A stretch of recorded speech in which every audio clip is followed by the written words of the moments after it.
Hi, everybody. If you can hear me, just drop a note in the chat box just saying hi and where you're writing in from today.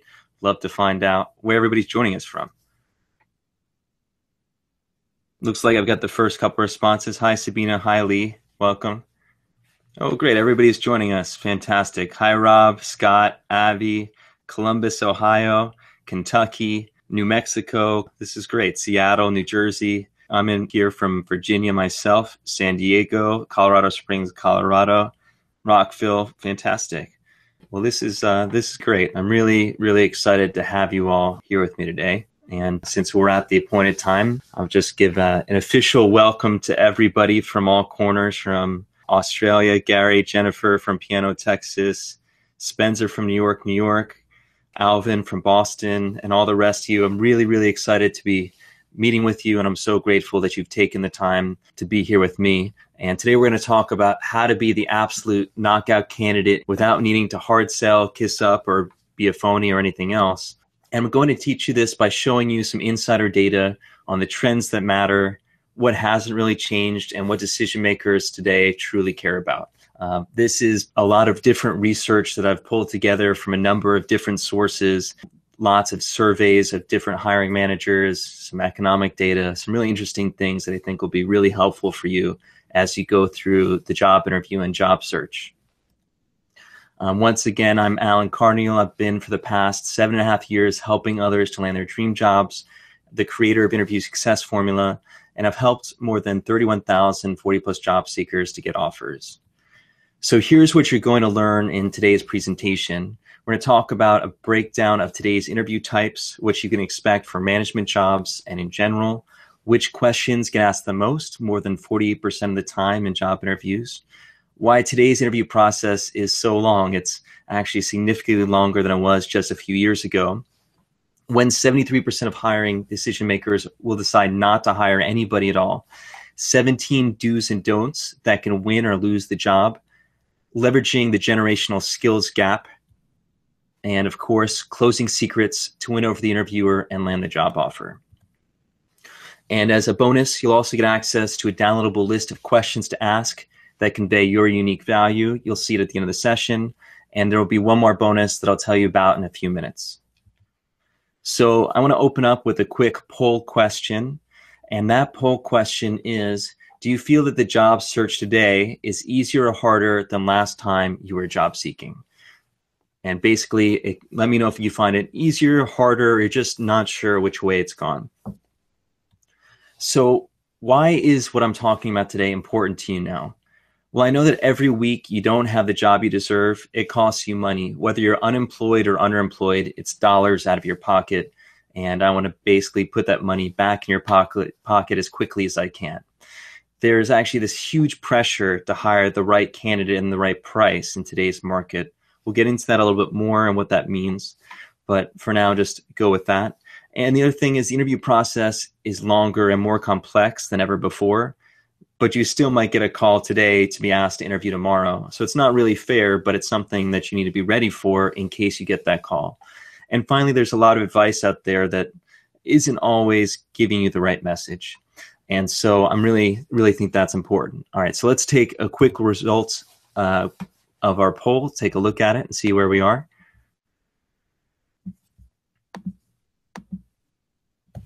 Ooh, it looks like we've got a pretty strong showing that 92% of you feel that it's harder than last time around, 4% feel that it's easier, and 4% are not sure. So I guess there's a clear message here that y'all are facing challenges in the marketplace, and we'll talk about some of why you're experiencing that in just a moment here. So this session is for you if you're feeling underemployed or unemployed and you want to earn the salary you deserve. If you're unhappy in your current job and you're getting squeezed and you want to move on. If you only want to accept the job offers that are right for you instead of just having to accept anything that comes along your way. And if you want to stop experiencing anxiety around job interviews, this will help you see what to expect.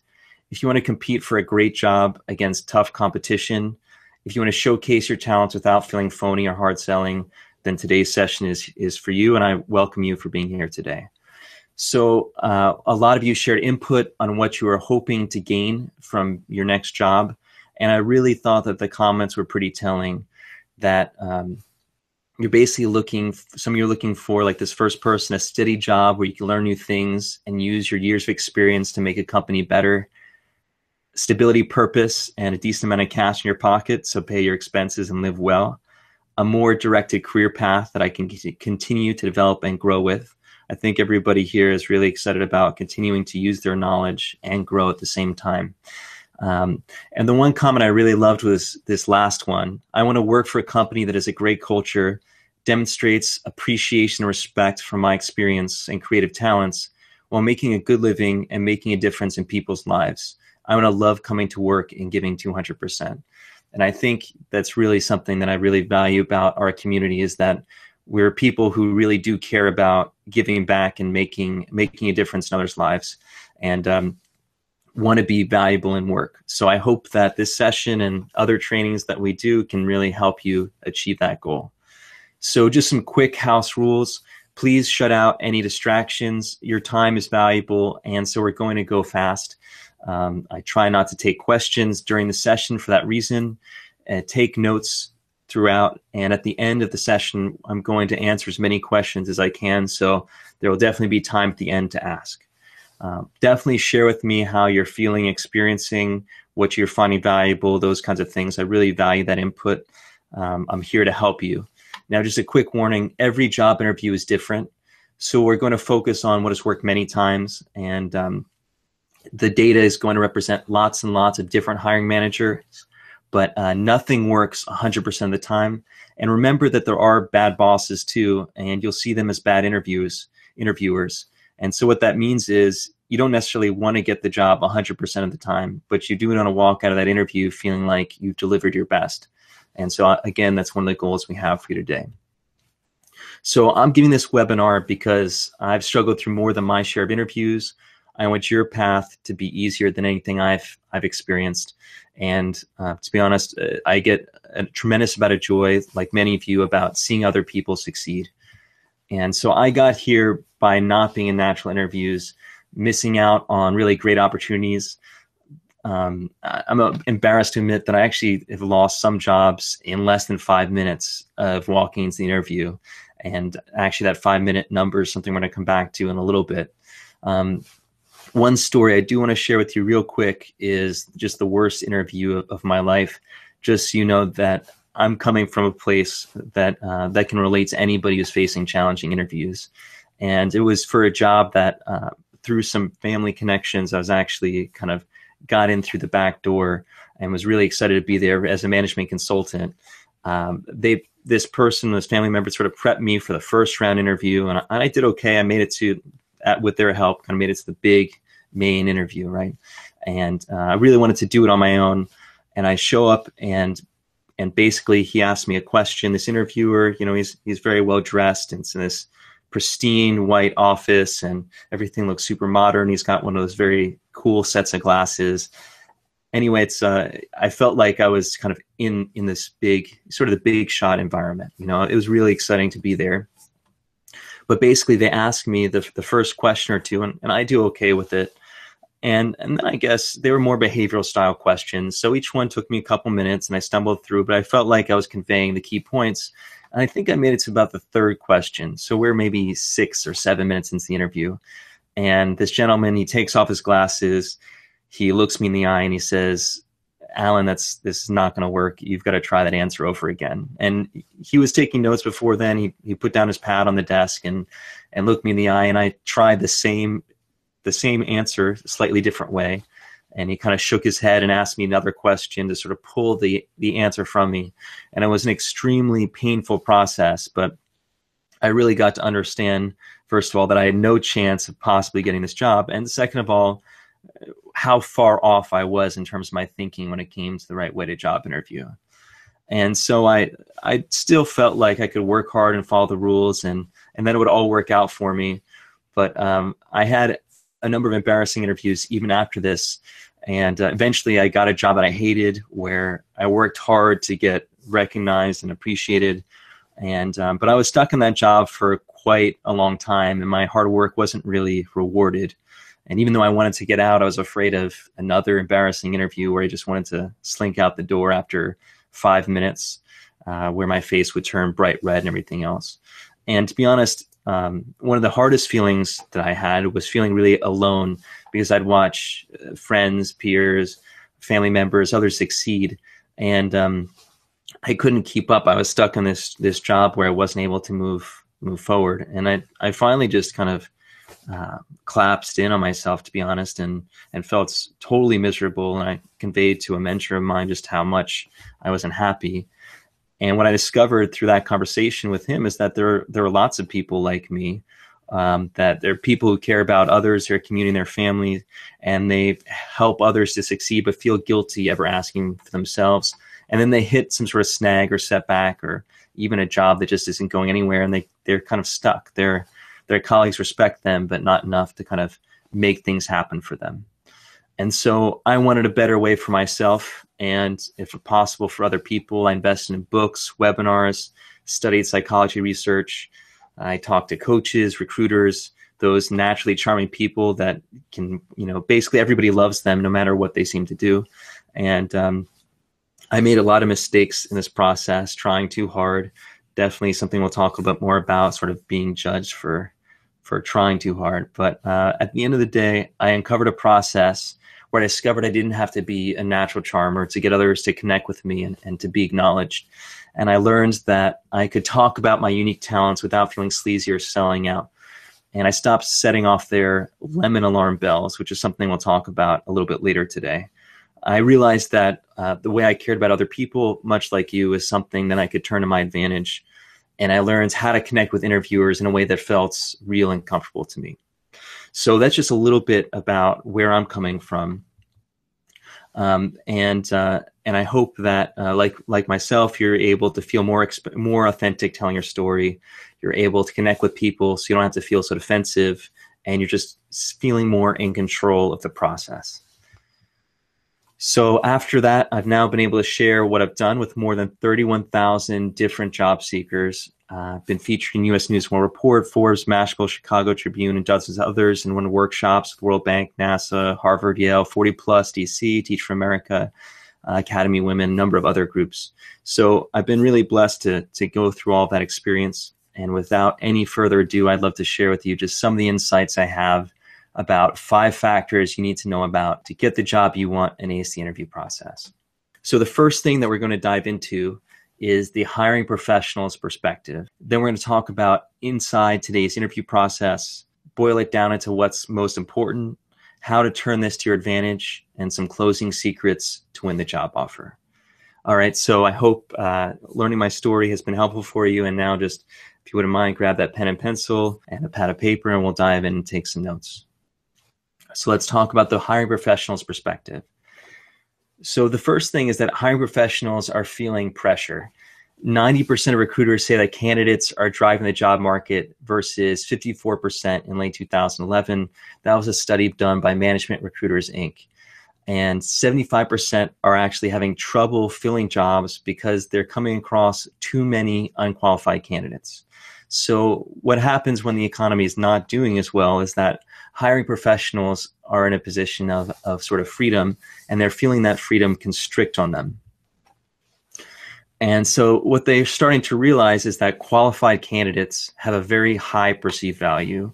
And when they become an employee, a strong employee is really hard to replace, especially if the economy gets better. It will become even harder to replace something like that. And so what that means is every time they hire, they want to hire the right person today to avoid a potential shortage tomorrow by either having to lay off the wrong person or that person leaving in short order. And what that means is someone who's considered highly qualified is much more valuable than a couple years ago. It's less about kind of head-to-head competition and more about, is this person high value? So what are hiring professionals looking for? The first thing they're looking for is hard skills as a basic minimum threshold for consideration. 69% look to hard skills first. And that means in particular that your resume or your LinkedIn profile or whatever it is that gets their attention needs to show those hard skills and basically make sure that you're a fit. But once you get in the door, while they still see hard skills as important, 56% believe that soft skills are more important than hard skills. In particular, work ethic, communication skills, the ability to work with others in teams, problem solving, and even having the right personality fit. That's from a study by Beyond.com. And so there's actually this shortage that I was talking about a couple minutes ago. HR professionals are having difficulty finding those right technical skills, finding sufficient work experience, having people with the right professional skills. That can often be like knowing how to talk to people on the phone through a sales call, as opposed to soft skills, which is more kind of work ethic and communication in general and those kinds of things. And that's a study done by Society for Human Resource Management. I know for some of you who are a little bit more senior in your work experience, that this idea that you're facing these challenges, and there's also a challenge by HR professionals to find people with work experience, might be kind of ringing an alarm in your mind. And it's something we're going to come back to in just a minute here. They actually see a generational skills gap. So when you ask someone about millennials and how they feel like millennials are performing, or when you bring a millennial into the workforce, how are they performing? 60% believe that managers actually believe that they lack critical thinking skills. 56% think they lack attention to detail, and 46% feel that they lack communication skills. That was a study by payscale.com. And on the other side, they actually see that baby boomers are advantageous.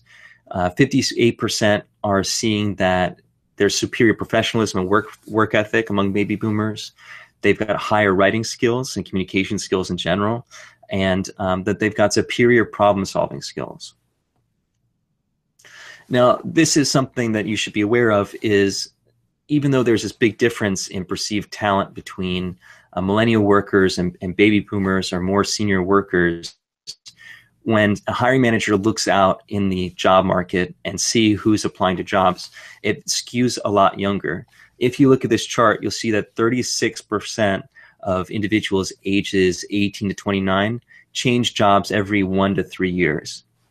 Whereas in terms of 55 plus, that's just 5% of 55 plus individuals are changing jobs with that frequency.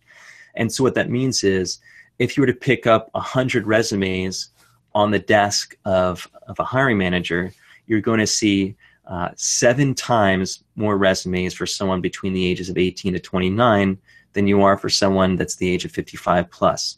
So that's one of the reasons they're starting to see this gap in terms of skills that they're looking for, because when they look at a stack of resumes, they see this younger skew. At the same time, their sort of expectation of what a job seeker looks like is starting to look younger as well. And that has its own challenges, which we're going to come back to. But the really big thing is that they're afraid of failing again. And this is something that's different from a few years ago, when there's a lot of slack in the job market. If you hire the wrong person, you're able to quickly replace them. But I think a lot of folks have gotten burned through that process. And as a result, they're starting to feel like it was a mistake. And they're afraid. There's a lot of fear from the hiring manager's side of the desk. 64% of human resource managers admitted that they misjudged a new hire's fit, and 66% reported losing an employee because of there being a bad fit. That's both from a study by Robert Half. Now, 73% of employers believe it's far more costly to hire the wrong candidate than to leave a job open. That means if there's any doubt in their mind about whether a candidate is a good fit or not, they would rather not hire anybody and leave the job open than hire somebody who they might think is the wrong fit. That's kind of scary when you think about it, being in the job market, that you basically have to be somebody where they feel like you're not a chance and you're not a roll of the dice, but someone that they feel very confident about in terms of performance. And this is now showing up in the interview process. This greater fear that we're having is basically the biggest reason why the interview process is now longer. It's now averaging 22.9 days versus 12.6 days in 2010. So this is all post the Great Recession. This is a change that happened since the market has started to heal. And that extra time is 4 additional steps in the screening interview process. Glassdoor has a breakdown of how much each step takes. But a lot of that time, just goes into basically logistics of arranging multiple rounds of interviews. And so there's nothing as from your perspective as a job seeker that you can change except to acknowledge that this process has become longer. And it's become longer again because they want to avoid making any costly bad hires that could get them in trouble. And people are losing job offers as a result of this fear. I mean, there's obvious reasons that they get eliminated for it, like a cell phone going off during the interview, showing a lack of professionalism, or lying, or being dressed inappropriately. But there's also lesser reasons that are kind of goofy, like not smiling enough, or not having perfect posture, or just fidgeting too much in interviews. But what this is saying, this is studied by Career Builder, is that the job interviewers are just very quick to pull the trigger, and I guess more dismiss a candidate in that sense of pull the trigger than basically to hire somebody. So putting this all together, your interviewer is afraid of making a costly mistake. And with the economy doing better, they're no longer in this pick the litter mentality in terms of picking from great candidates. Do I want great candidate A or great candidate B? They're more like, can I find someone who is good and who's going to deliver what I need? They're more in the mindset of trying to avoid lemons, like a lemon car, that looks good when you drive it off the lot, but then very quickly starts to fall apart. That's really what's driving them in a lot of ways, is how do I avoid hiring somebody who at first glance, based on a 1 hour interview or something like that, looks like they'll be a strong fit. But at the end of the day, when I need them in the clutch, or when I trust them for their help, they just turn into a lemon. They end up needing lots and lots of hand-holding and support and don't do what we need them to do. And so what that means is they want to hire someone who can solve their problems, and they want the least risky, most qualified person. Your job is to remove that risk for them so that they feel very comfortable. So what is it that looks risky during the job interview? The first thing is just coming across desperate. No matter how long you've been in the job market, you should never feel like you're begging anybody for a job. Remember that you have a lot of skills to bring to the table. And when you come across desperate, the interviewer starts to doubt your capabilities, because desperation, it comes out. There's really no way to hide that feeling if you're feeling desperate. Emotions are pretty transparent. And so don't feel desperate. Remember that you are contributing value, that this is going to be an exchange of abilities. Having a messy situation with a previous employer. So whether you left because you basically, a new manager came and made your life miserable, there was a reorganization of the company and you got pushed out. They were trying to cut costs and saw you as top heavy, as inexpensive. It doesn't matter. You don't want to get into the messy story. You want to keep it simple, because they don't know whether the messy situation was something that you started, which could make you very risky, or whether it is in fact something else. So even if it's a messy situation, if you can keep it simple, you're going to take away that risk. If you have no experience, that's going to be a problem. I know a lot of people here, they spoke about having different experience. And I think that's great. The key is to show how your experience fits. If you look like you have no experience, it's going to make them uncomfortable. But if you can connect the dots for them, something we're going to come back to in a little bit, then basically you're going to take away that risk of seeming no experience. And the other thing that I want to talk about briefly is just describing what you're moving away from instead of where you're going. So if you talk about why your last job stunk, or everything that you're leaving behind because you weren't happy with this, weren't happy with that, that's going to cause problems for the interviewer, because they're not going to feel like you're engaged and ready for this next job. You're going to feel like you have a lot of baggage. And so your focus is instead to focus on where you're moving to next. So again, you want to take away their risk and make them feel comfortable. Now let's talk about what's going on inside today's interview process. The first thing, as we mentioned, is the number of interviews to expect is more than it was, let's say, 5-6 years ago. And when professional recruiters are involved, 29% of job offers are made after 2 interviews, 49% are made after 3 interviews, and 21% are made after 4 or more interviews. That's another study by Management Recruiters, Inc. And if you were going through the process without having a professional recruiter, an outside headhunter, they're the group who ran this study, what I would assume is that it's 1 less round of interviews. So basically 29 of job offers after a single interview, about half or so after 2 interviews, and then another 21% or so after 3 or more interviews. So in general, I would expect the interview process to last more than 1 round. It's just become the new normal in today's environment. A bunch of you asked about social media and online presence. It does matter. 52% of hiring managers are screening candidates using social media, and 35% of hiring managers are less likely to interview candidates without an online presence. And that means if they Google your name and they can't find you, they'll start scratching their head and thinking, where is this person? Are they trying to hide something? Those kinds of things. So you do want to have that social media presence. It's not something we're going to get into today, but just something to bear in mind as we move forward. How many candidates for an interview? So I couldn't find a perfect data source for this. It obviously varies a lot, but in general, there are 4 to 8 candidates that are chosen for an initial interview, and then 1 to 3 candidates that are in the final round interview. So if you're in that final round, it may be just you that's the only person left standing, but there could be 2 others that you're competing with at that point. All right, so what types of interviews are you facing? A quick breakdown of these common interview types that people are experiencing. 61% are facing in-person interviews, 26% phone interviews, 18% written tests, 16% lunch or drinks, and 16% panel interviews. That's where one person is facing a broader audience. So looking at this statistic, what's interesting is that not everyone is still going through the in-person interview process to get hired, at least in a formal sit-down way. They might be going through a phone interview or lunch or drinks or testing, things like that before getting hired.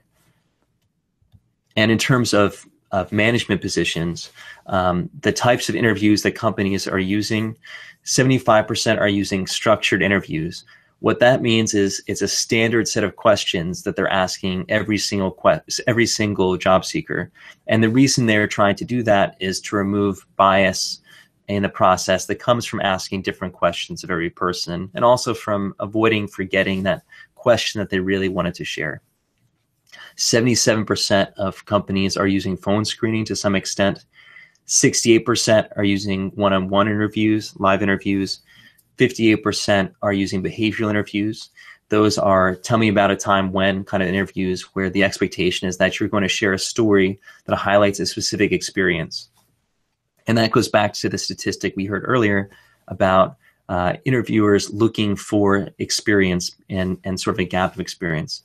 And 73% are checking references. So it is important that you do connect with your references and stay in touch with them. They do matter in the job search today.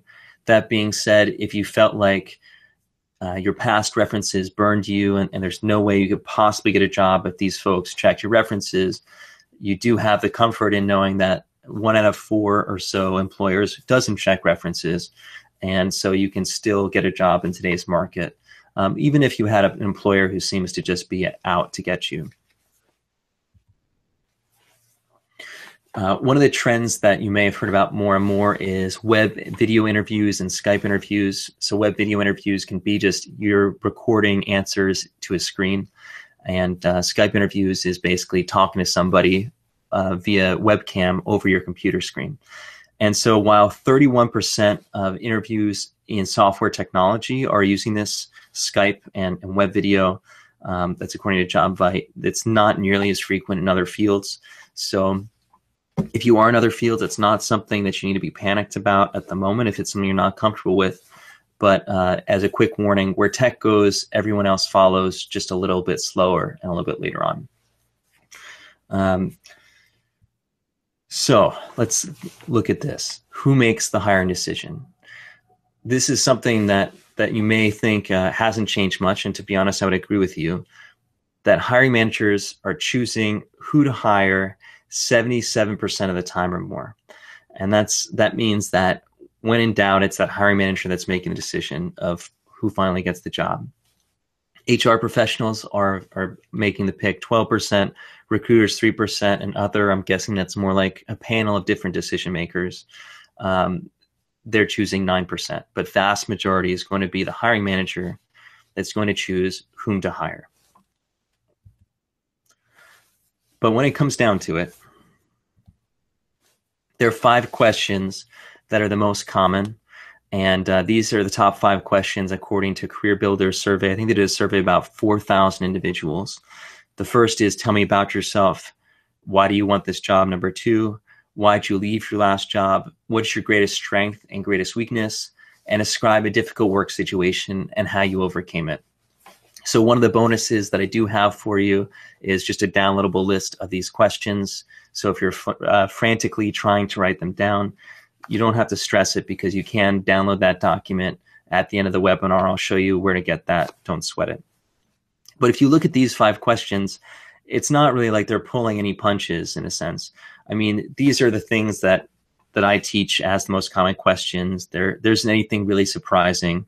They want to understand who you are, how you fit the job, where you're coming from, how you contribute value, what are your weak spots for them to manage, and that you basically are resilient, that you can work through a tough work situation and be successful. And that's it. I mean, it's basically all the other questions, I'd say, in many sense, are related to this set. And so knowing these 5 questions and being able to answer these can give you a huge leg up with the interview process. Now, this is something I mentioned earlier. Decisions to cut are made quickly. So even though there are multiple rounds of interviews, in a recent survey, 49% of employers said that they know within the first 5 minutes of an interview whether a candidate is a good or a bad fit. 87% said that they know within the first 15 minutes. That basically means that you have just a few minutes at the beginning of the interview to have your biggest impact on the entire process. So how are job seekers doing? Well, 35% of candidates feel that they disappoint the hiring manager during the interview, and 40% of HR professionals agree, and that's from a study from Beyond.com. All right, so we're going to dive into how to turn this to your advantage in just a moment here. But what I just threw at you was basically a lot of numbers about what's happening in the job market, and I went through it very quickly. If you look at the trends, you're seeing kind of a fear factor effect going on in the marketplace. You're starting to see basically job seekers experiencing more rounds of interviews, more complexity. They're trying to avoid getting eliminated as a lemon, as a bad candidate, and they're basically trying to survive the process and prove that they are superior to everybody else out there, that they're the high qualified hire that hiring managers are looking for. So let's talk about what you have to do to be successful today. Companies are looking for opportunities to cut candidates. They'd rather hire no one, eliminate every candidate, than risk making the wrong decision. And that's why you're seeing these more rounds of interviews. And what that means for you is that you need to be ready for multiple interviews, and you need to be a consistent performer. That means that you can't let luck take hold, basically. If you feel like you do better walking into the interview and winging it, that might work, let's say, 70% of the time. But when you have to go through 3 or 4 interviews, that's not going to work for you. Eventually, your luck's going to wear out, and you're going to get cut. So what this is also doing is it's causing good candidates to get eliminated because of bad fit answers and interview mistakes. That's actually by design. They're okay losing good people in today's job market in order for them to make sure that they don't get a bad candidate. All right, they're that risk averse. So if you've ever felt like you were dismissed for something silly, I would agree with you that that's something that's a risk in today's job market, and that's their intention to avoid making a mistake.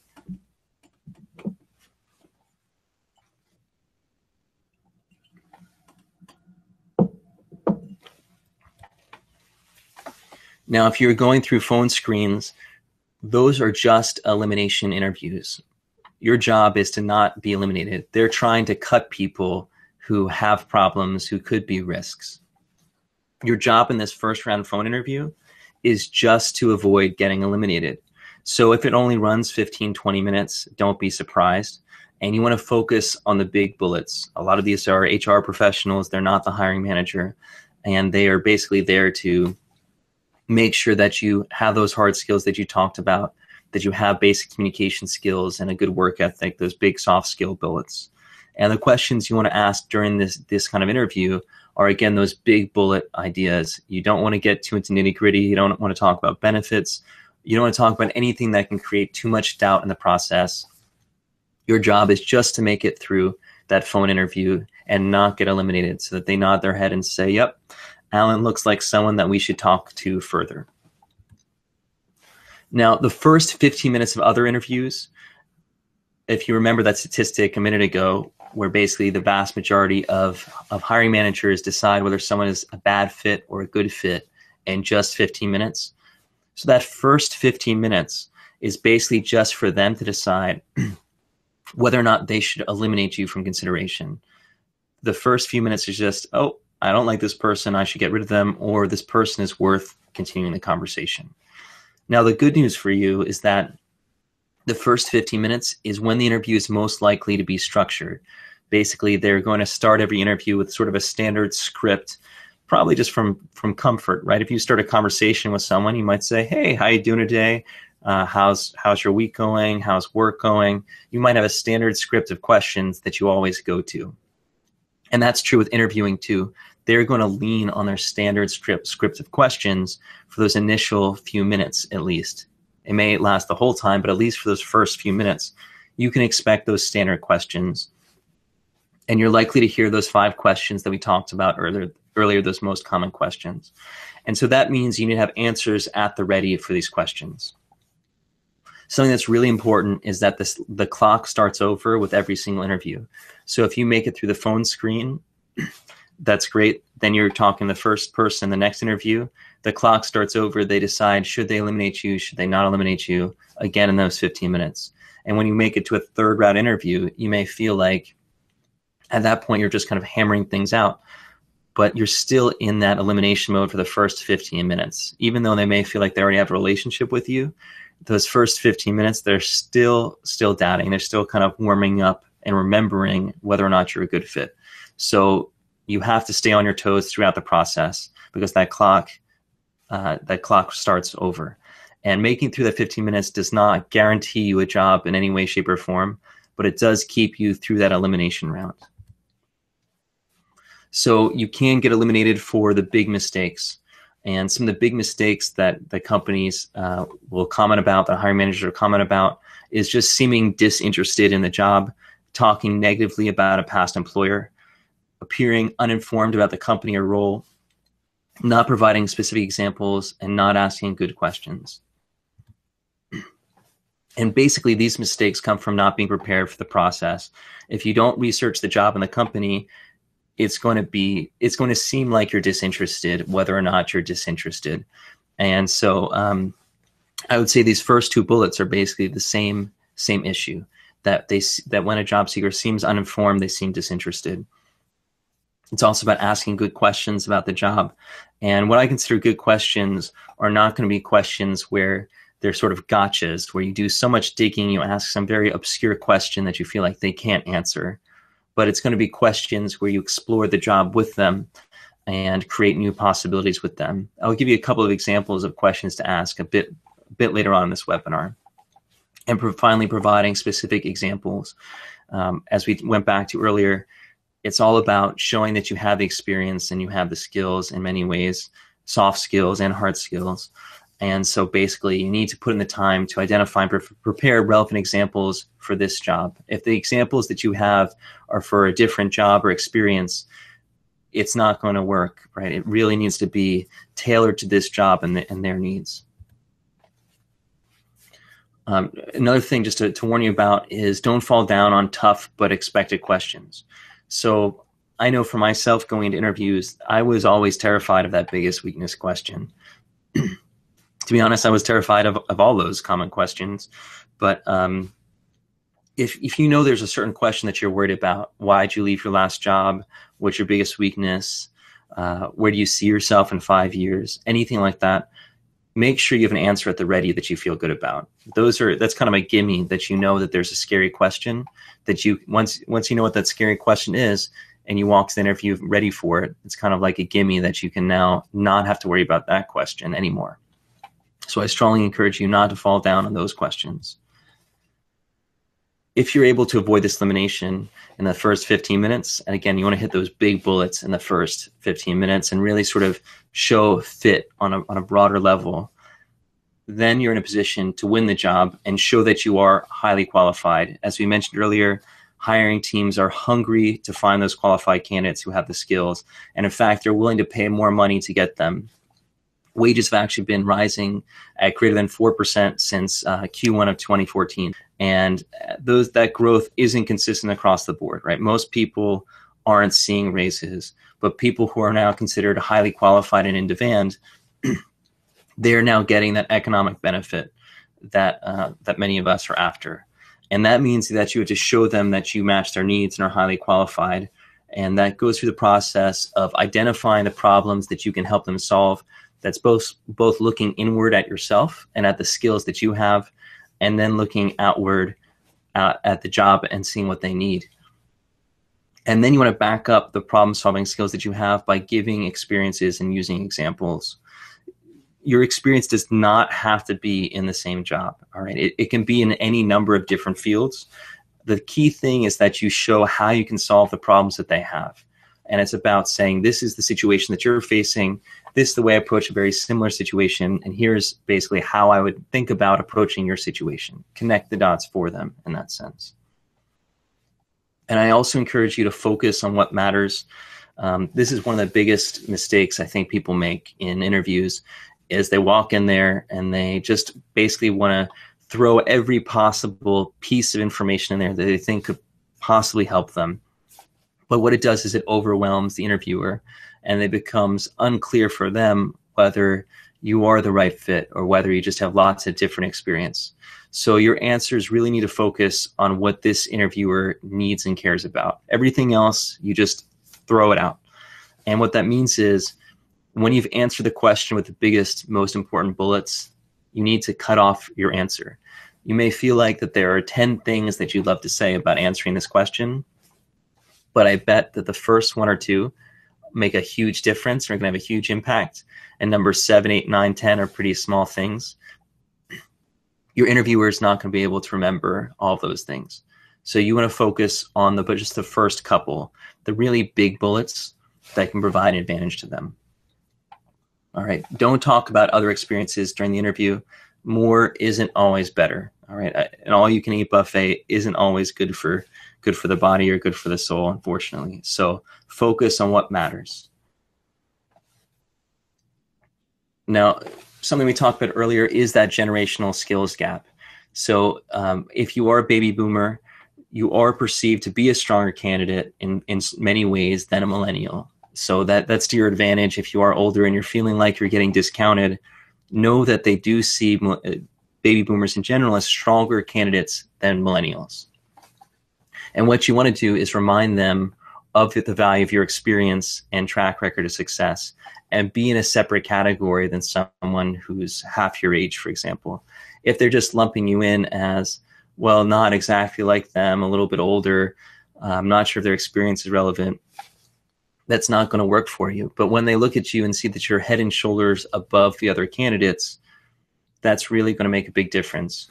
And that means you want to highlight the talents that they want most, the hard skills that they need for the job, the soft skills, your work ethic, communication skills, teamwork, all those things that you have that a younger candidate would struggle with. You want to highlight those during the interview. Now, this is where I want to talk about a caution area.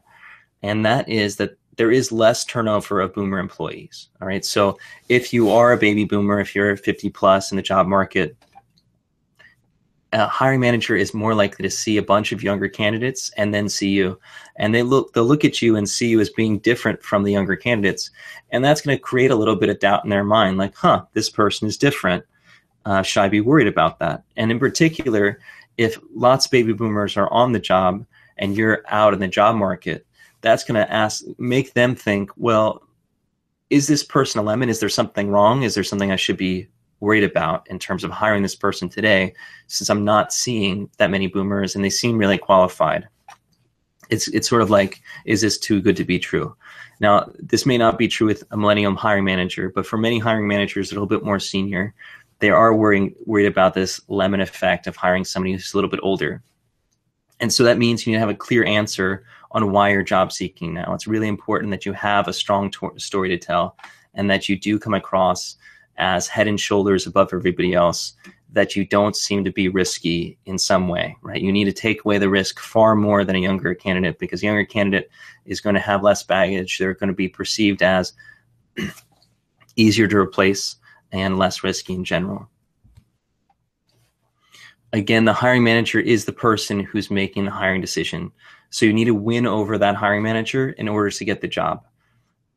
You need to get their trust and confidence, and you need to connect with them as a person. You also need to be seen as highly qualified and more valuable than every other candidate out there. And I bet there is a way for you to do that. Just laying out your skills and experiences, you can see why you become so valuable. And that's something that you just need to communicate throughout the interview process. And while your hard skills are going to be what gets you in the door and gets you considered, it's going to be those soft skills that more often than not are going to win the job offer. So you need to communicate all of that during the process. One thing that I encourage you to be thinking is asking them the question, how can I help? And the interview is about them and focusing on what they need most. So don't be afraid to bring up points during the interview and ask questions where you basically pull from them, you pull from the interviewer to understand exactly what they need. And I also encourage you to do your research beforehand on the job and on the interviewer so that you can understand where they're coming from. You can make that connection. You can take away that risk. An exercise that I encourage you to do is something called getting into the hiring manager's mindset. And what that means is, if I were in their shoes, what are the problems that I would be facing?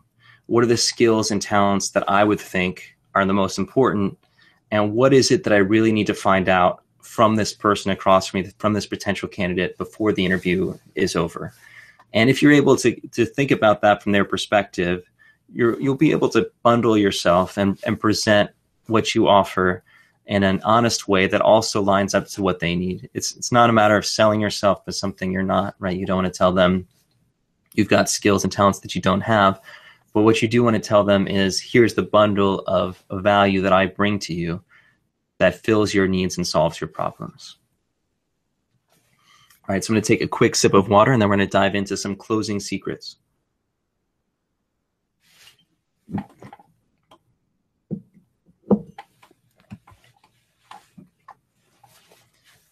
The first thing that I want to encourage you to do is to do your research so there are no surprises. If you know who your interviewer is, you're going to have a more comfortable conversation with them. And even if they're different from you, you're going to have a more comfortable conversation. And that means that they're going to put you in the good fit category as opposed to the bad fit category, right? So that's just a very basic test that you need to pass. Next is to research the company and the industry so that you show that you're in the know and on top of the latest trends and are seen as highly qualified. Anything that you can do to be put in that highly qualified category is going to increase your chances of getting the job, and it's going to increase the salary offer that they give you bringing in, because they're going to want to retain you. They're going to see you as somebody who's going to be competed for. And so being on top of industry and what's going on is going to play to your advantage. And again, you can ask questions during the interview about understanding what they're looking for, but I strongly encourage you to research the ideal candidate profile so that your answers show the interviewer that you are unique and you are hard to replace, and you're a resource that can solve the problems that they're facing. So all this is covered in the research module of the Interview Success Formula program. If you're a member, you can just jump in and access it today. We've got the video-based tutorials that guide you through it and worksheets that help you pull together the information that you need. There's also a text-based version of it and downloadable audio as well. You can see that in the bonus section. I also encourage you to be ready for those most common questions, the 5 that we talked about earlier, and a few others that you're aware of, any ones that you think are going to cause trouble for you. And that'll help you pass that 15-minute elimination round of each interview. And You want your answers to be ready to put together that combination of hard skills and soft skills. And again, to avoid elimination, you want to avoid the cliches. So even though you might want to say that you're a hard worker, you have strong attention to detail, you're a great team player, because those catchphrases are used so frequently during the interview process, what that does is it starts to decrease the value of your stock, right? It suggests that you're less unique and you're less highly qualified, and you're more run-of-the-mill and a copy of everybody else. So even though all those things might be true and they are skills that they talk about, you need to find a unique way to talk about each of those assets that you have. And that's actually something that we do inside of the Cribsheet report, the custom built answers that you can download. You basically fill out the custom survey. It takes about half an hour, and then you can download 20 answers based on your motivations, your strengths, your values, your personality type. And we're going to give you language that talks about those strengths and skills in a way that's not that standard cliche answer of team player and hard worker and strong work ethic that can get you in trouble. Again, because you're going through multiple rounds of interviews, it's essential that you build your answers beforehand so that you can create consistent performance. If you think about actors, military personnel in a conflict situation, anybody who's basically kind of dropped in a high pressure environment, what they do is they create the answers, they create their strategy and process beforehand. And so when they get in that situation, it clicks for them and they basically go almost into an autopilot and they know what to do. Their senses are just heightened and they have the process. And basically, because the interview process is so iterative, it's important that you have those answers built beforehand, that you connect the dots for them. Remember that they are distracted. They're more afraid of making a mistake than hiring the right person.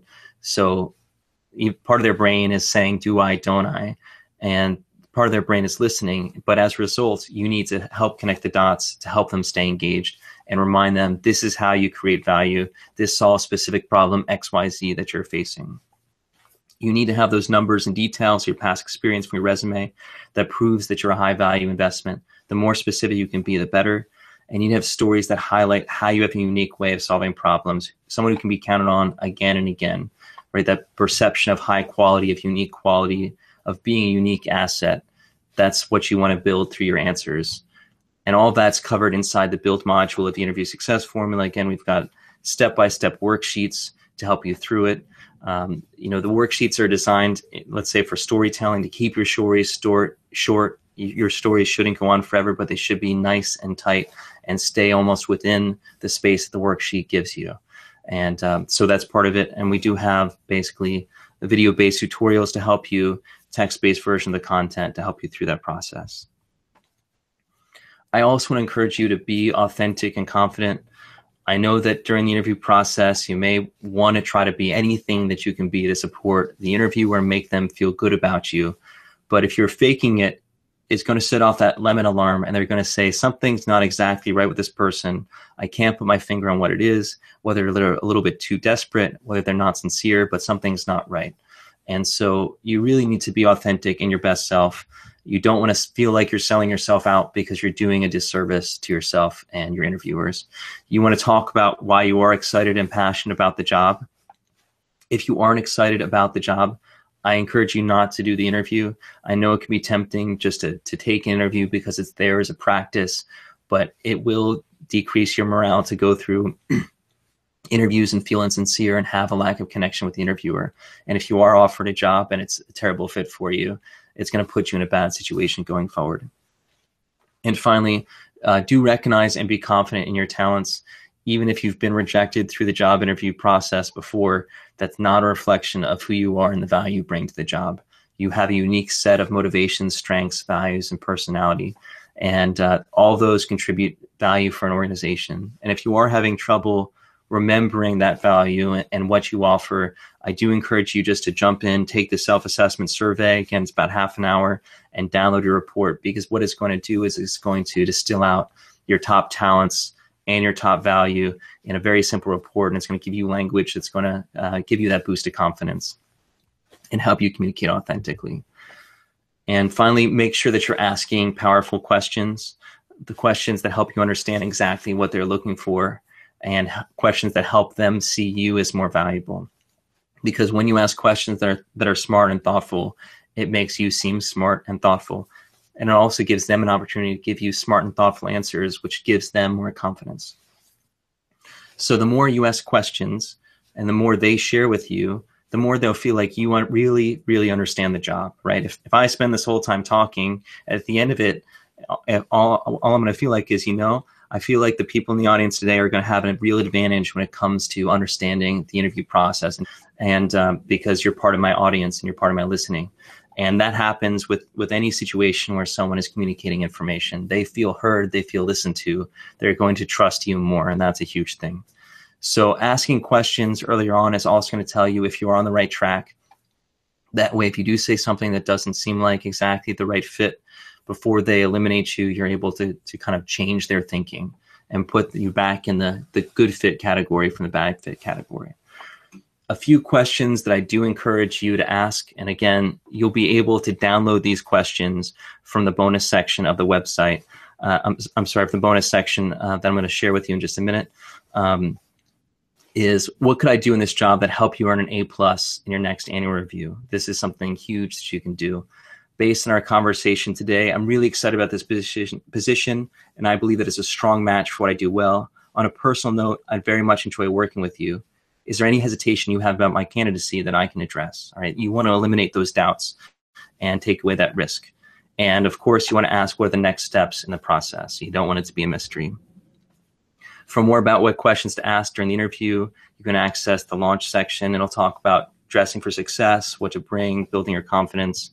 And it also has some reference sections like interview mistakes to avoid, video modules, things like that.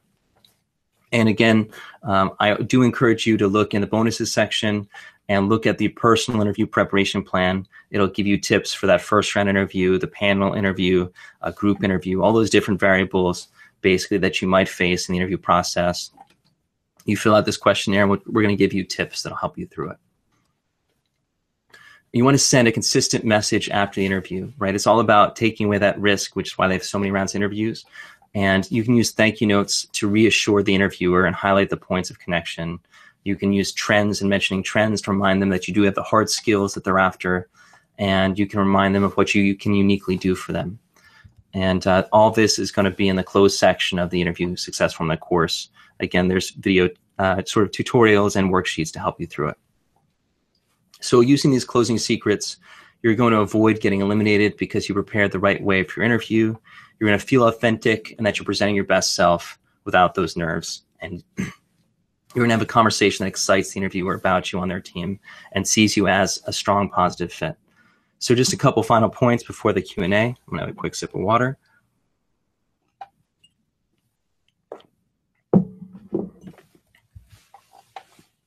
So my goals for this webinar are to give you additional support to win the job today. And so you know what to expect when you walk into your next interview. And also so you don't miss out on job offers that you deserve. I really want to help you maximize the value of interview success form as well through this training.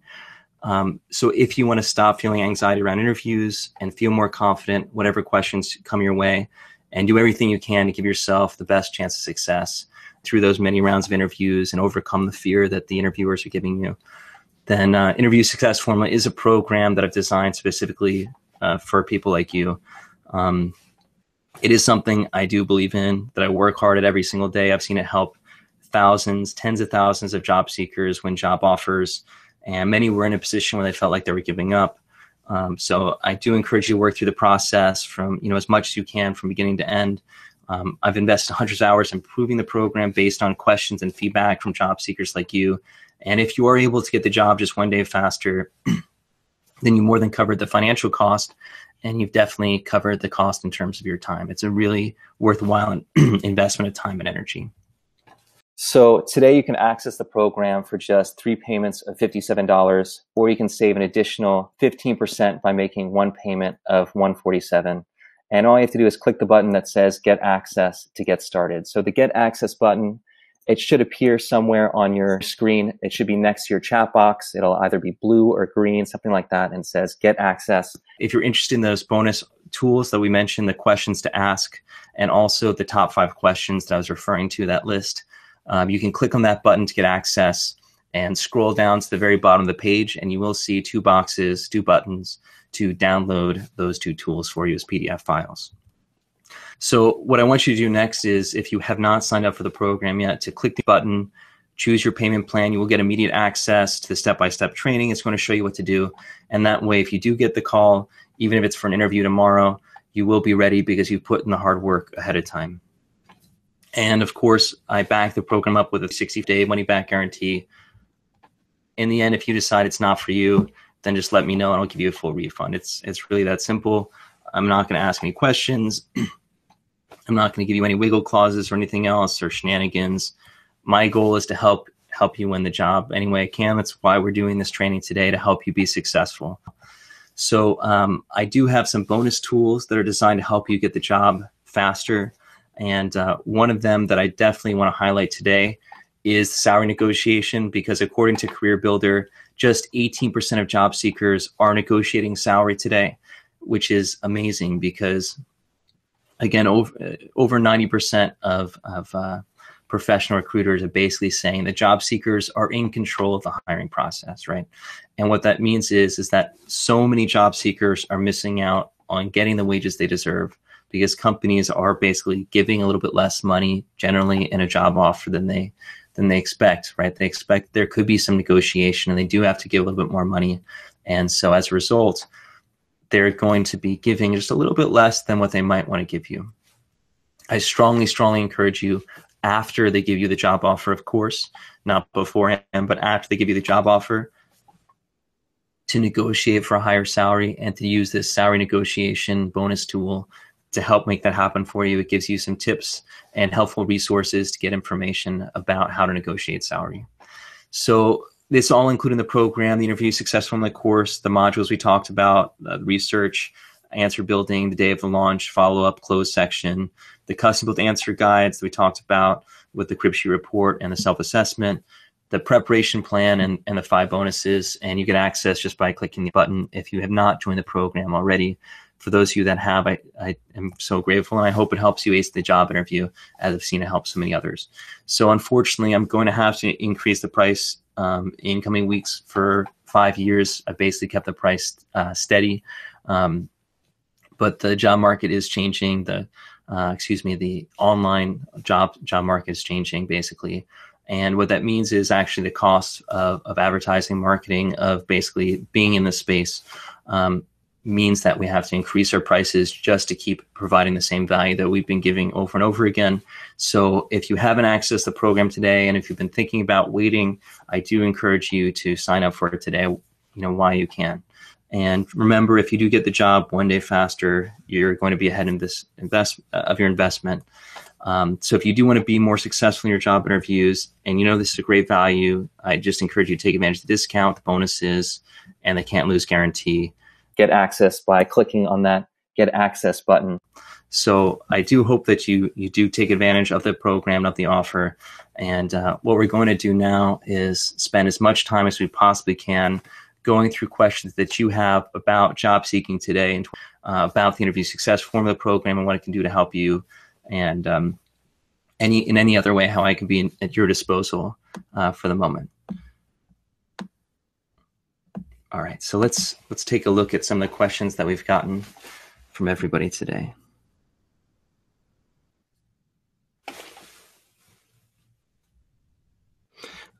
Quick question that just came in was, I just purchased the program. I've been using the information with all the interviews in my portal. I should already have accessed the bonuses.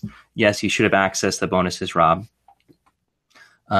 Kelly, similar question. If you want to access the bonuses, what you can do is actually just go over to the bonuses tab inside the members portal, and you can download the resources there. There actually are a lot more resources inside the portal beyond just what I've mentioned today. It's basically been a place where if there's pieces that don't fit elsewhere, they've ended up in the bonuses section. So it's really a great resource for folks.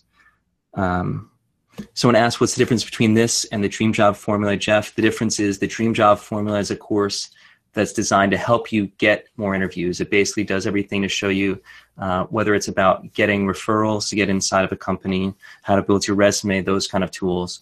Whereas the interview success formula is going to be the tool that's going to help you ace the interview once you do get your foot in the door.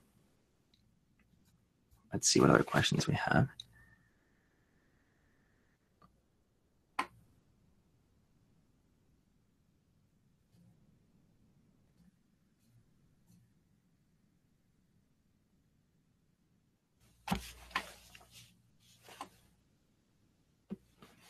So Pamela asked, I was asked this question as the first question of interview. Tell me about a time you got a job, but once in the position, you realized it was not what you expected, not a good fit. How do you handle it?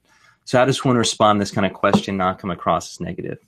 So if you are asked a question like that, Pamela, actually what I would encourage you to do is say something like, let's be honest, I've been extremely fortunate and haven't come across that situation to date. I think selecting the right job and going through this process really thoughtfully has put me in a position of success. So I wouldn't suggest bringing up a bad situation that you don't need to bring up, right? Everybody isn't going to have gone through a really bad job situation.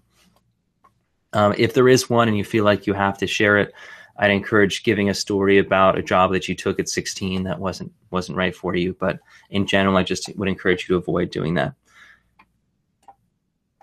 Let's see. Michael asked, we have an offering to help with resumes. That's part of the Dream Job Formula course. And we do partner with a number of different organizations that can help you with your resume.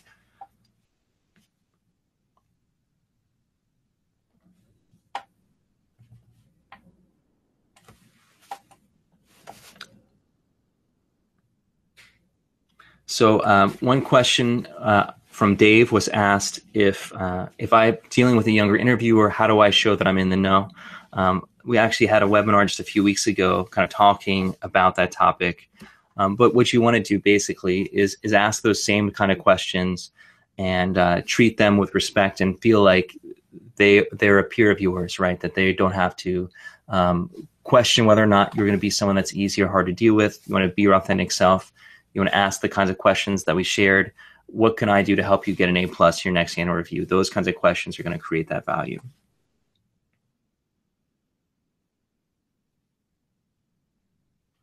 Wendy said it's the best $97 she's spent through the job seeking process. And she's had 5 interviews for many of the positions that she's applied for. That's great, Wendy. I'm really grateful that you've had that experience.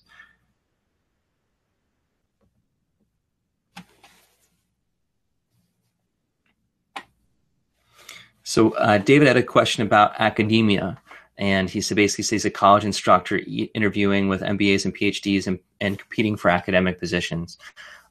David, one of the things that's really important with academics is every person that you're meeting with is going to have a CV and going to have publications and going to be extremely proud of what they've accomplished professionally. And basically what you want to do is talk about, do the research beforehand, know your interviewers, ask them questions about their research, talk about why that excites you and why that energizes you. And that way, if you feel like your credentials aren't as strong, by showing that you're a peer in terms of your thinking, those formal credentials will become less important.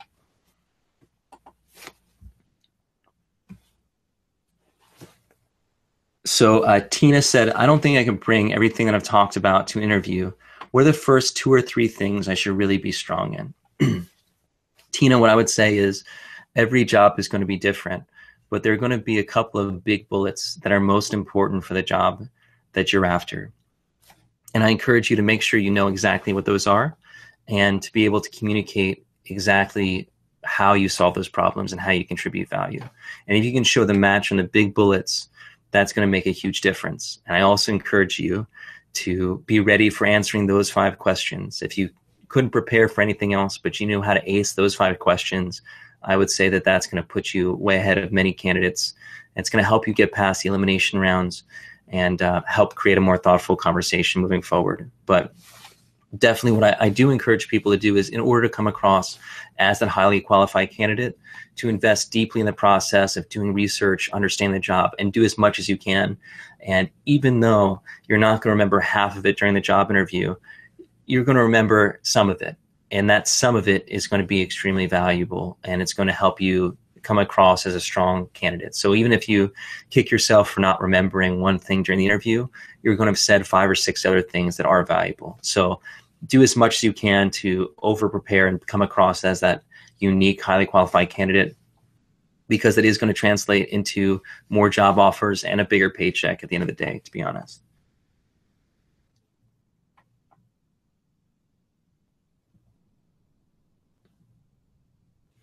So Aaron asked the question, how do you respond to a question if you don't know the answer? What I would encourage you to do first is to pause and give yourself a couple of seconds to think about it. So it's not very awkward. I just pause for a couple moments and help me gather my thoughts. That's the first thing you can do. You can also repeat back the question, and basically that'll give you an extra moment to gather your thoughts. And then what I encourage you to do is basically talk aloud the answer. Say, I'm not sure if I'm going to answer this question exactly right, but my first thought would be this. And basically kind of talk aloud and think through aloud what you're saying.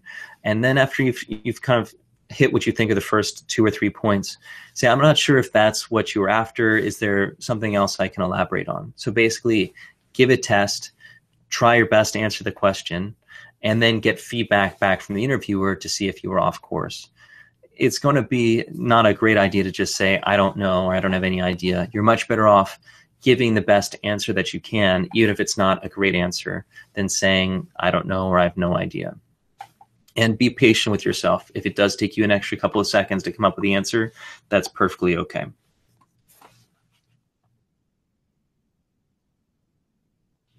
Juan was asking about where we download the information. So if you click the button, that's going to basically link to the order form for people who haven't signed up, and scroll to the bottom. That's where you're going to be able to get the list of questions to ask, and those top 5 questions. You're just going to see 2 buttons at the bottom there. Wendy shared that hasn't gotten the job yet, but she's made it to the final round a number of times. And Wendy, I'm glad that the material has been helpful to you, and I encourage you to keep pushing, and that you will end up kind of crossing that bridge and becoming successful. It sounds like you're investing the time and energy to do everything right. And you're welcome to reach out to us if you have any questions that you feel like could be valuable. Let's see. So Nicole says, I do not have a button. Hopefully it's there now. If not, you can take a look under the, I believe it might say offers on it with a megaphone, but if not, it'll be there just on the chat tab. So take a look either if you have an offers with a megaphone or a chat, it should be there. Karen is a member. She said that she loves the information, found it valuable. Thank you, Karen. I really, really appreciate it. I'm really grateful for it.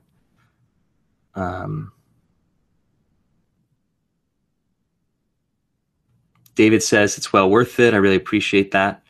Hopefully you all are able to see the button now. Again, it should be there under offers or chat. Let's see. Wendy's asking that she feels the right fit coming soon. I really hope so, Wendy. And I'm glad that you've shared the program with friends as well. So Maribel asked, I'm already on the background check process. What else is there to do? Maribel, often, because the background check does require some time and expense by an employer, they won't do that until after they've given you the job offer, in which case, basically, you just kind of cross your fingers and hope it works out. I mean, there's not much you can do at that point in the process. Once you've gone through the interview and you sent the thank you notes, there's some waiting, which can be quite uncomfortable. I encourage you to either look at other jobs or go think about other things, go to the gym, cook dinner, whatever it is that you can do to take your mind off of it. But at a certain point, you do have to be patient with the process. It's something you can't do all the time. Jim said that he's already purchased the program. It's been the most effective tool that he's found in preparing for the interview process. Thank you, Jim. I really appreciate that. Mark is asking for the questions to ask slide. Mark, you can actually download those questions as the bonus. Go to the button and click on it and look at the bottom. There will be that list of questions to ask. Lee asked, how do you find or research the ideal candidate profile? That's a process that we do talk about inside the interview success formula. Basically, it entails finding those big bullets that are most essential for the job, If you can have conversations with people inside an organization, that is a huge way to get some great information on what the ideal candidate looks like. You can use the job description. You can look at comparable jobs. There's a number of different things that you can do to basically bring that together for you. Let's see. Tara asked if she has a question about the job seeker program, the dream job formula. Please feel free to ask.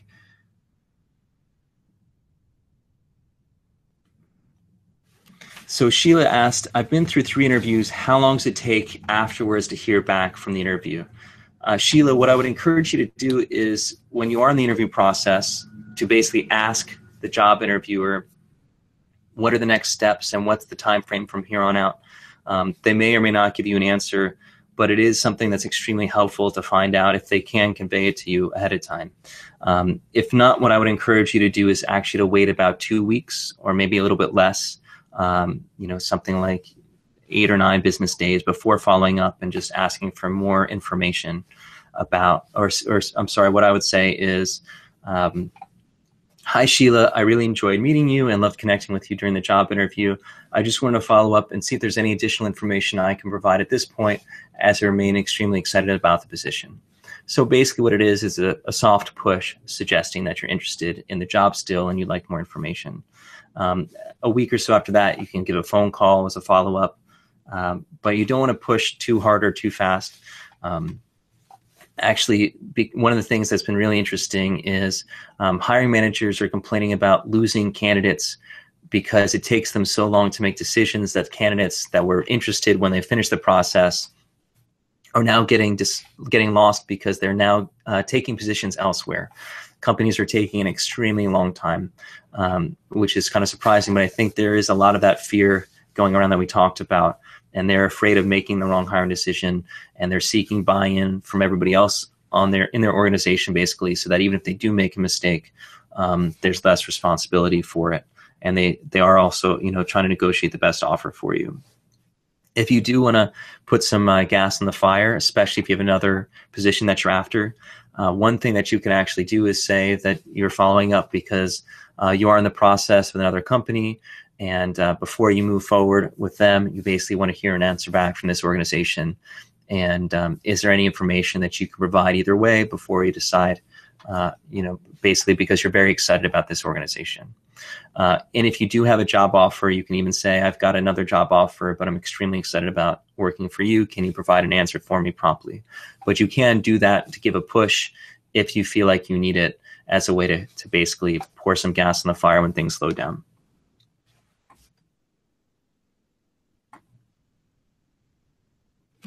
Michelle's asking, how do you address going for a lower position?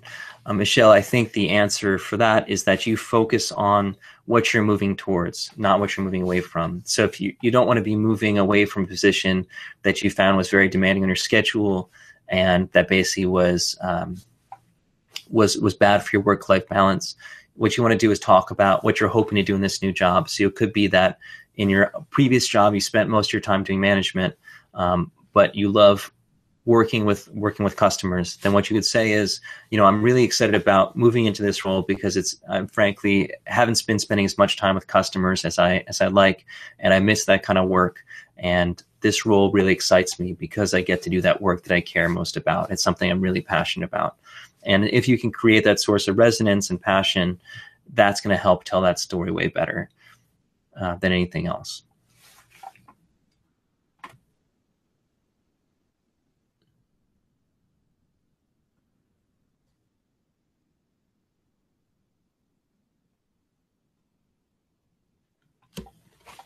Lee asked, once you apply online, the website acknowledge that you've applied. How do you know where you're in the process if you don't hear anything back in several weeks?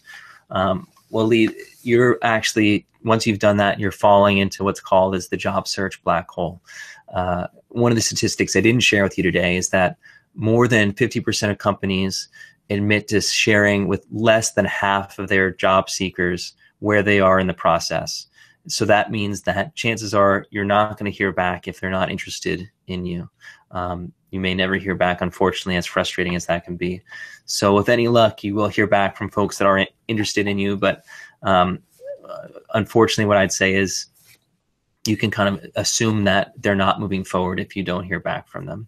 And if you don't hear back within a week and you're really excited about it, what I would encourage you to do at that point is to follow up with someone in person, right? Even if it says don't contact them, if you haven't heard from them, you've got nothing to lose at that point, right? So you might as well reach out. And I also strongly encourage you to get referrals into the organization.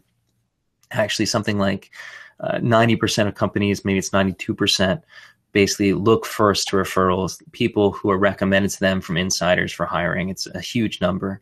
And so if you can do that, you're going to be in much better shape than just filling out online applications.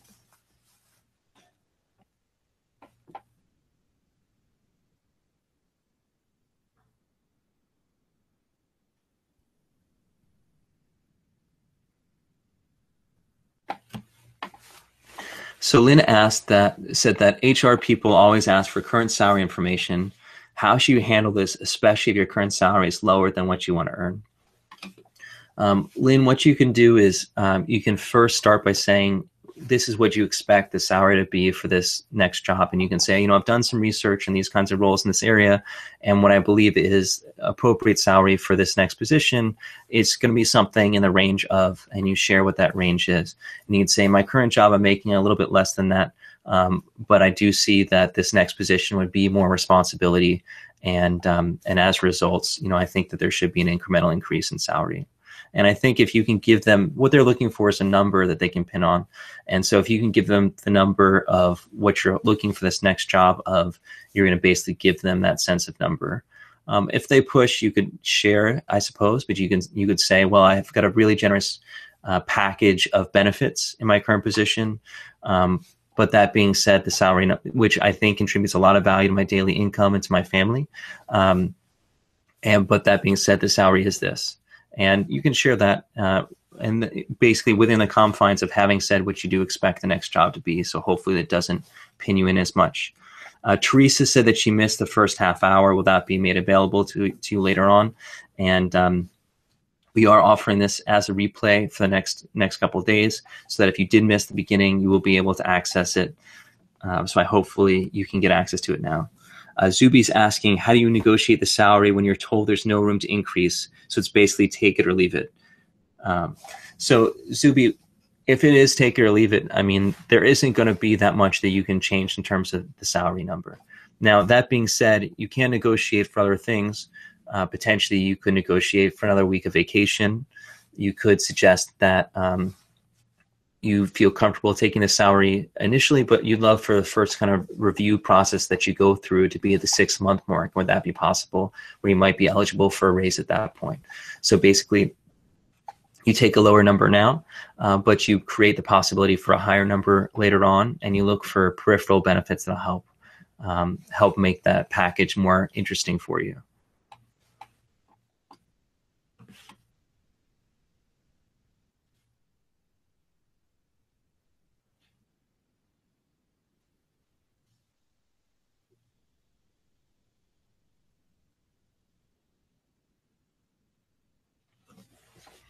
So Joey said that he has Asperger's syndrome, and he's not sure how to communicate that during the interview and how that comes across during the interview.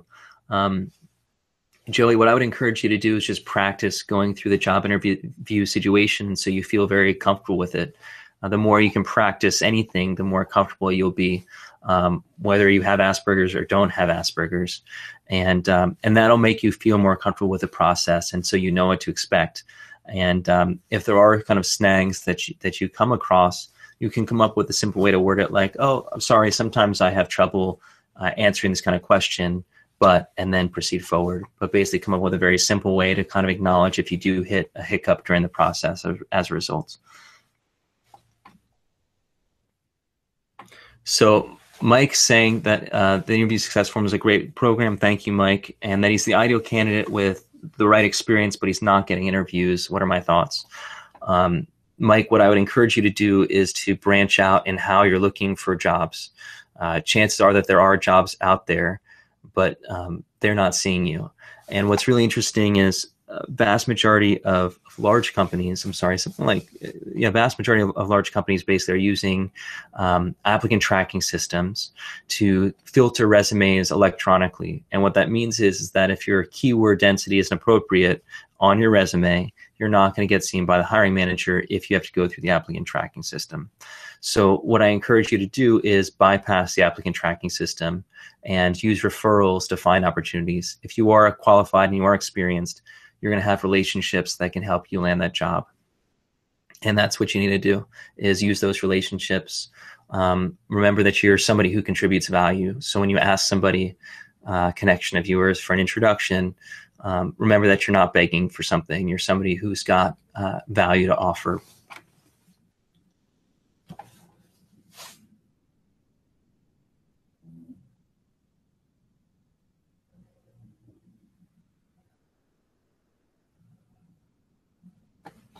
So Terry asked the question that said she's had several behavioral interviews and that the interviews went well, but she hasn't been offered the job. And the question is, should she be mirroring the competencies such as, tell me a time when you showed compassion?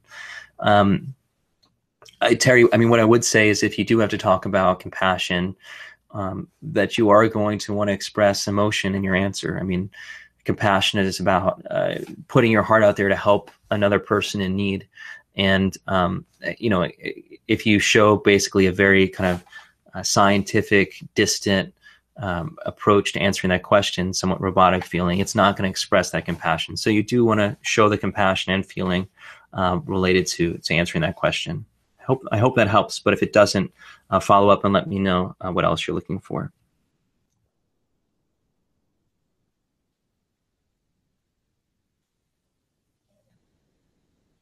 So Constance said, you submitted your follow-up email and sent a thank you letter, and you've called to follow up. And if you made the cut but you don't hear anything else, what can you do? Constance, one thing you can do is you can make a call and follow up. If they don't answer, don't leave a message, right? So you don't want to leave like dozens of messages or something, but you can call several times until you get a human being to speak with you. And basically, hopefully you can have a real conversation. But what I would say is if you've kind of reached out 3 times and they've known 3 times that you've reached out and you haven't heard back, at that point, you can sort of assume that you didn't get the job, unfortunately, and move on. But I do encourage you to keep reaching out, as it seems like you have. Try using the phone more than once. Don't just rely on email if you can. Pam was asking if there's a limited time frame for using the program. Pam, at the moment, actually, there isn't a time frame for using the program. The reason for that is I want this program to be a tool that helps you succeed. And if success takes you 6 months, then that's great. I want you to be successful in 6 months. If it takes you a week, that's even better. If it takes you tomorrow, that's even better.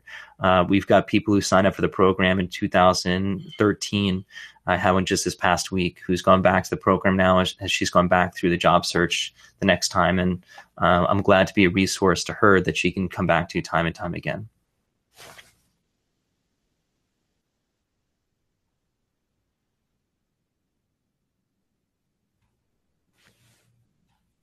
A question asked about making the slides available. You can watch the replay of the webinar and get access to the slides through that replay, basically, and kind of go through the training at your own speed.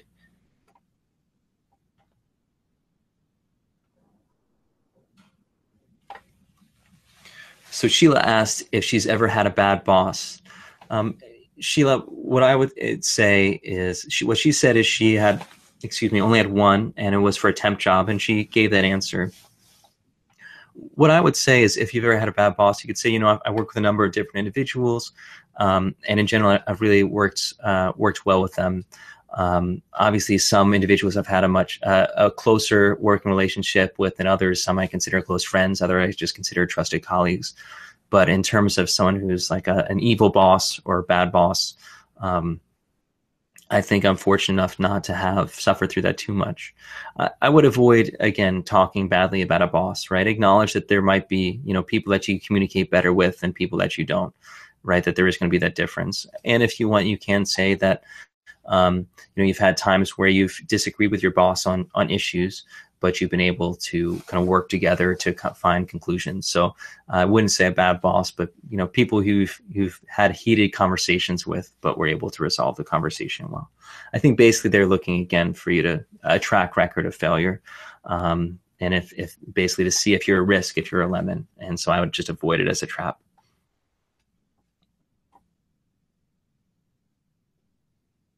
So Aggie says, how do you get around if you have every qualification for the job except one? It's important to that job. So Aggie, if it's a technical skill, like if you're, I think I've seen your question come up earlier. If it's something like Revit, right? You're a designer and you need a software programmer like Revit, I would go just sign up for a 3-day training program and learn how to use Revit. You're not going to be an expert after 3 days, but you're going to have the basic skill set. And you can say during the interview that you're familiar with the tool, though you didn't use it on a daily basis previously. It is something that you feel comfortable using and you want to work towards moving forwards. And that's basically something you can share, is basically if you are missing a hard skill and it's something you can acquire quickly, whether it's learning Microsoft Excel or something else, go through the basic training and get yourself some familiarity so you can put that on your resume and you can honestly represent that you have it. If it's something different, if it's something that you just don't have experience in, but you've something similar, like for example, you have experience using instead of Microsoft Word, Google Docs, then you can say that you've used Google Docs extensively and you know how to use that, and you're less familiar with Microsoft Word, but you're going to work diligently to get up to speed on it. And sometimes that's okay if they see what you've learned before is pretty comparable. But if you can get that hard skill, I strongly encourage you to get it.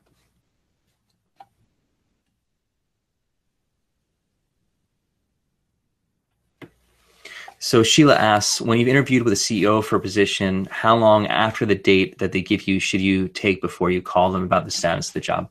Sheila, if they said that they're going to follow up in 2 weeks and let you know by 2 weeks, I would follow up with 2 weeks and 1 day. Basically, I would just give them that time period and an additional day and then follow up. That way you're keeping them honest and you're not pushing in less time, but you have given them the time that they agreed to.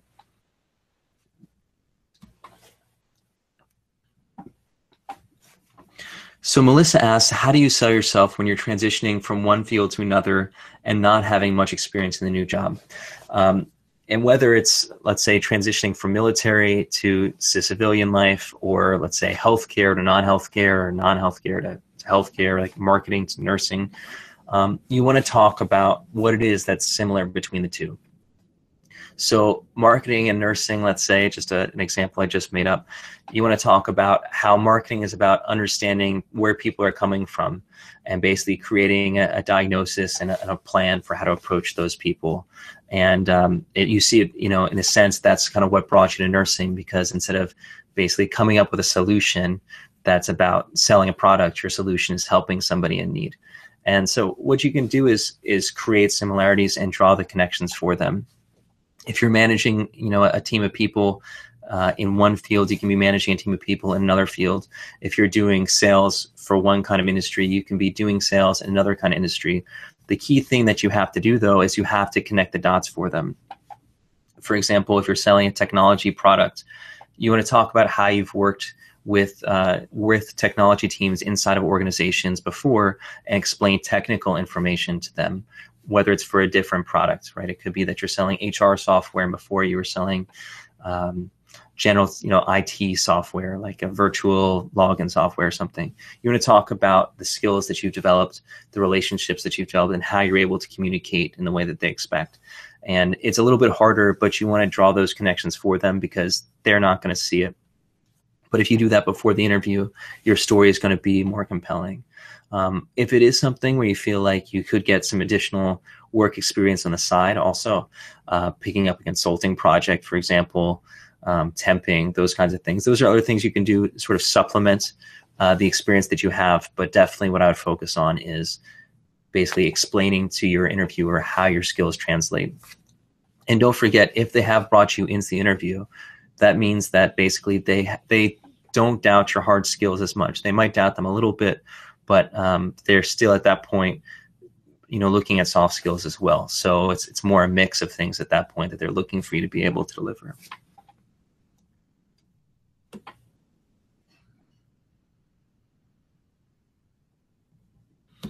So Beth's saying that the IT support profession is very competitive. How can you set yourself apart from other IT professionals?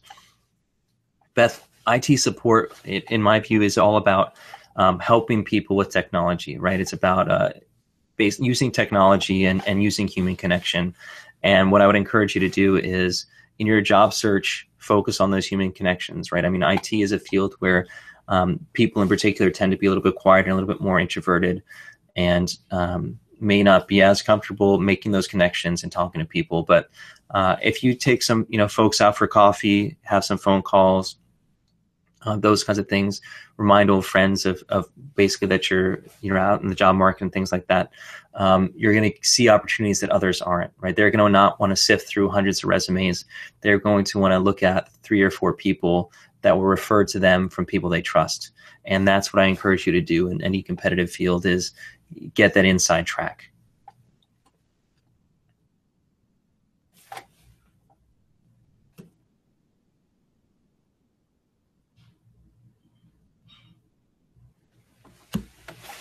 So Michelle is saying, how do you deal with an interviewer who doesn't give you the opportunity to ask questions during the interview? I don't want to interrupt so as not to appear rude or impatient. So Michelle, one of the things that you can do is structure your answer to include a question in it.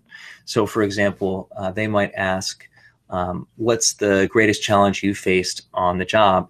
And you can share your answer. And at the end of your answer, you can say, and yourself, has there been kind of a rewarding challenge that you've seen, in your experience? Or what are the kinds of challenges that I can expect in this next job, basically? So without kind of waiting for them to cue you, you can connect it into your answer. And that'll do very similar to a conversation we have with anybody else. How are you doing? Oh, I'm doing great. How are you doing?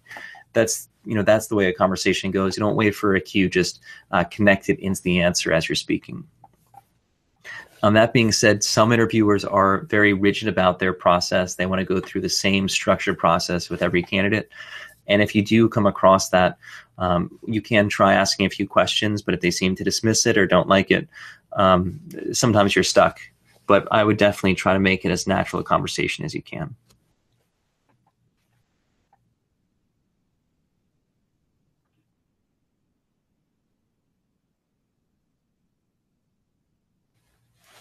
So Al said, I also believe that two-way conversations are the best, but what if you have a talker? When asking good questions to the interviewer, how can you best time it so as to not interrupt them or show any disrespect? Al, what I would do is I wouldn't interrupt them. I just let them talk it out. Basically, they're going to be excited to have somebody listen, and the more thoughtfully you seem to be listening, the more grateful that they're going to be, right? I mean, sometimes talkers are just looking for an audience to appreciate them, and that actually increases your stock. So even if you only get to ask 2 questions and you wanted to ask 6, if they feel like you really cared about them and listened to them, I think that's a fine situation to be in. And I'd encourage you to pick your first questions to be really valuable questions to you.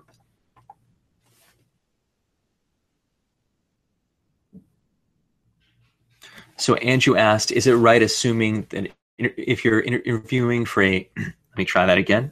If you're interviewing for a consulting position, are you going to be going through the same process? Andrew, I would say the process may be a little bit different, but I would definitely work through the same steps. I would do the same research, identify the ideal candidate profile, identify the soft skills, the hard skills, show how you create value. Absolutely. I mean, the more thoughtfully you can approach any position, the better off you are.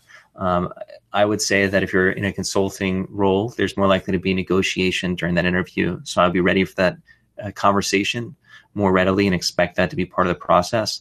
But otherwise, I would basically dive in head first and create value and focus on how you can solve the problems that they have, definitely. And Andrew, as an aside, there's actually some interesting tools in the bonus section, like creating a 30, 60, 90-day plan, leadership jobs, things like that I think could be helpful for you. So check those out. Maria asked, should you ever admit you don't know the answer to a question? What I would say is I wouldn't ever flatly say I have no idea and seem dismissive of their question, right? Because it seems somewhat disrespectful. But you can say, I'm not 100% sure how to answer it, but what I'm thinking is this, right? And you can talk through your process. Let's say they ask you a very technical question like, how many pizza slices get eaten in New York every single day? And your answer would be like, well, I'm not sure, to be honest, but let's say everybody in New York eats one pizza slice. If there are 5 million people in New York, maybe 5 million slices. I'm not sure if that's exactly right, but if I had to guess, that's where I'm coming from. And you're just going to talk through the process out loud in that sense.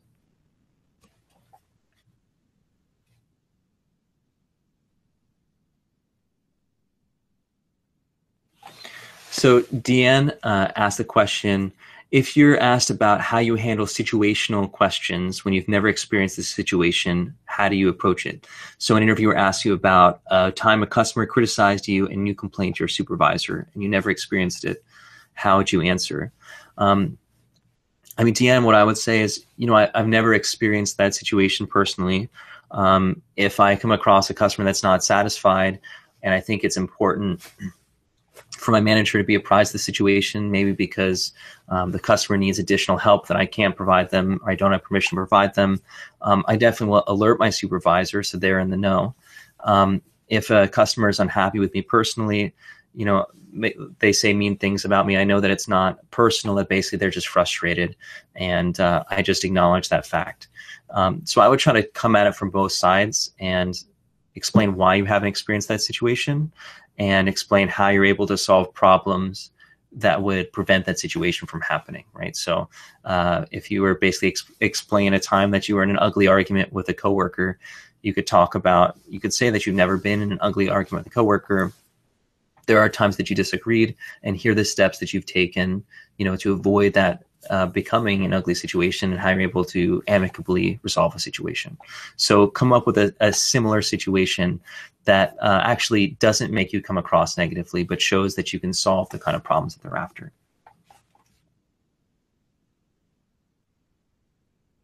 All right, Dawn asks,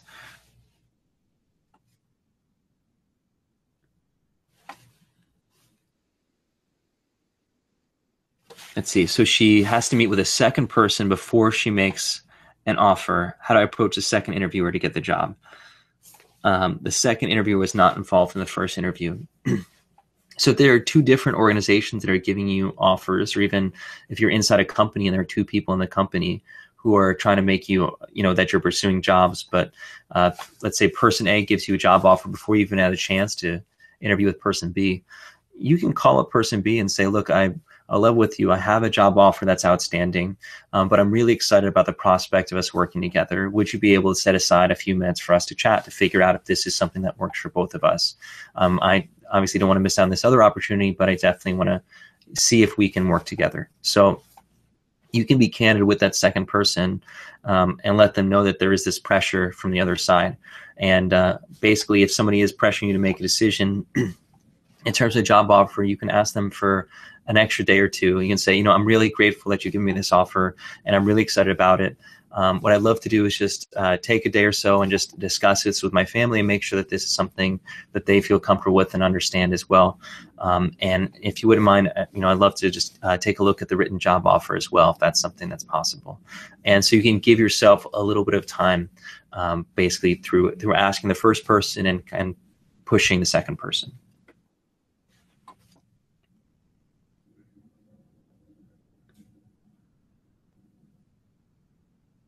One said this is the best interview he's been to date. Thank you, and I really sincerely appreciate that.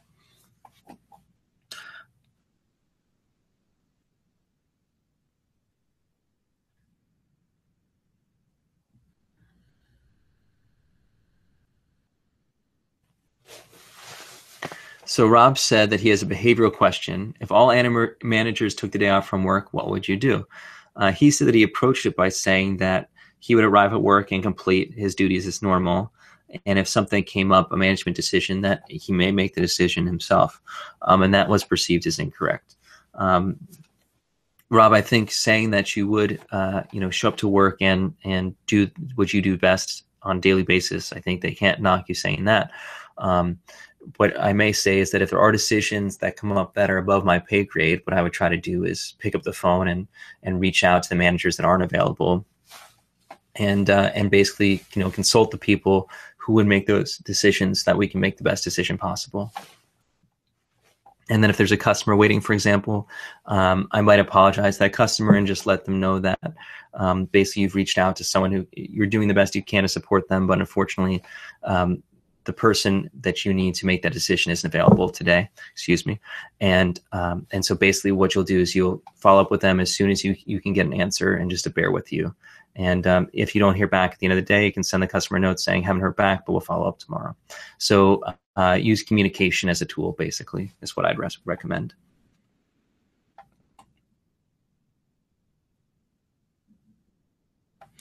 So Tram said, if you could introduce the CEO or owner of the firm after your interview, how should I approach and what should I say to the CEO?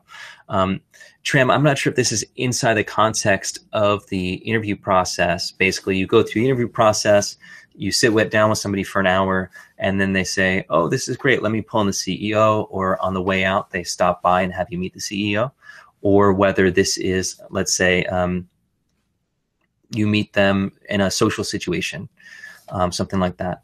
If it is in the confines of the formal interview process, it's just like meeting anybody else. You just want to say that you're really excited about being here and you're grateful for the opportunity, and everything that you learned today makes it seem like this organization is a great fit. You're welcome to ask them a couple questions and say, one of the things I'm excited about this job is the opportunity to do A, B, and C. And I'm curious, your experience doing A, B, and C opportunity, or what are your thoughts on A, B, and C opportunities, and have a conversation with them just like anybody else. If you're going through the hiring process in one place and then you see the CEO in an entirely different place, unfortunately, that connection isn't going to be enough to get you the job. You're welcome to introduce yourself to the CEO and say that you're pursuing an opportunity with their organization, and here's why you're really excited about that opportunity, and you hope they could work together. And ask for a copy of their business card and send them a thank you note afterwards. And hopefully between that short conversation, thank you note, they'll kind of give you a plug in support of what you're after. But you can't give them a hard sell during that process. You just want to introduce yourself, express some enthusiasm, and kind of use that as potential, let's say, plug for you, potential push in your corner.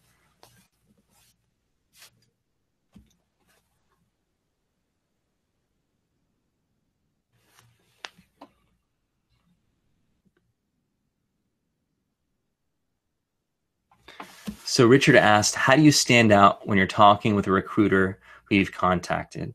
I've contacted 12 of them with no results.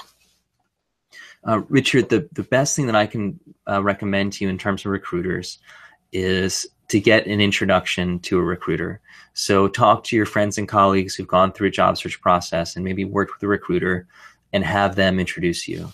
You can take a look on LinkedIn and see if there's any connections there that are someone who can introduce you. You can also go to events. So trade association events are often going to have recruiters. Introduce yourself and meet those individuals, and use that opportunity to create those connections. All right. Unfortunately, recruiters are the kinds of folks that if you want them, they don't want you, right? They'll think that you're not good enough for them. So you want to basically network your way in and use those relationships to find a connection. One tactic you can actually try, it's sort of goofy, is you can advertise to them on LinkedIn, showing your profile of skills as a unique way to get their attention.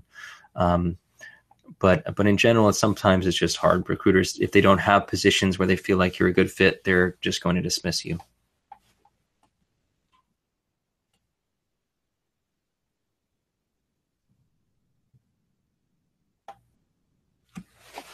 So Maria said that she's seeking a position with several hospitals, and each hospital has various unit directors that are responsible for hiring. Should you ever approach them directly and bypass HR? Absolutely. Absolutely. You want to don't forget, the hiring manager is the person, the boss is going to be the person who makes that ultimate decision. The more quickly you can get to that person, the fewer cuts that you have to go through the interview process, right? If you can bypass the phone interview and the first round screening interviews, you skip those 2 cuts and go straight to round 3, you're going to be in a better situation, right? I mean, you're less likely to make some silly mistake that gets you eliminated. So the faster you can get to the hiring manager, the faster you can get the job. Oh, Don said that materials have been a great help to me in the past. Thank you very much. You're welcome, Don. I'm glad that you found them valuable and glad that you're here today. Maribel said the tool is very effective. Thank you very much. I really, really appreciate it. Tara asked if I already have the program, do I need the button? Tara, if you wanted to download those 2 PDFs, I would click the button and just scroll down to the bottom of the page, and they're going to be available to you there, the bonuses that we talked about, the questions to ask, and the top 5 questions.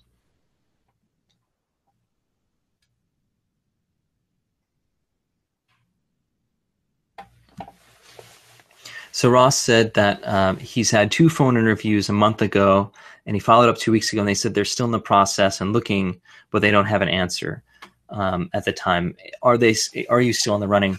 So Ross, the answer is I don't know. I would say that the chance. Oh, I'm sorry, Rose. I apologize, Rose. Rose said that she's had 2 phone interviews a month ago, followed up 2 weeks ago, and doesn't know where she is in the process. Rose, I mean, it's not 100% clear to me either way. I would assume that that you aren't getting to move forward in the process with them.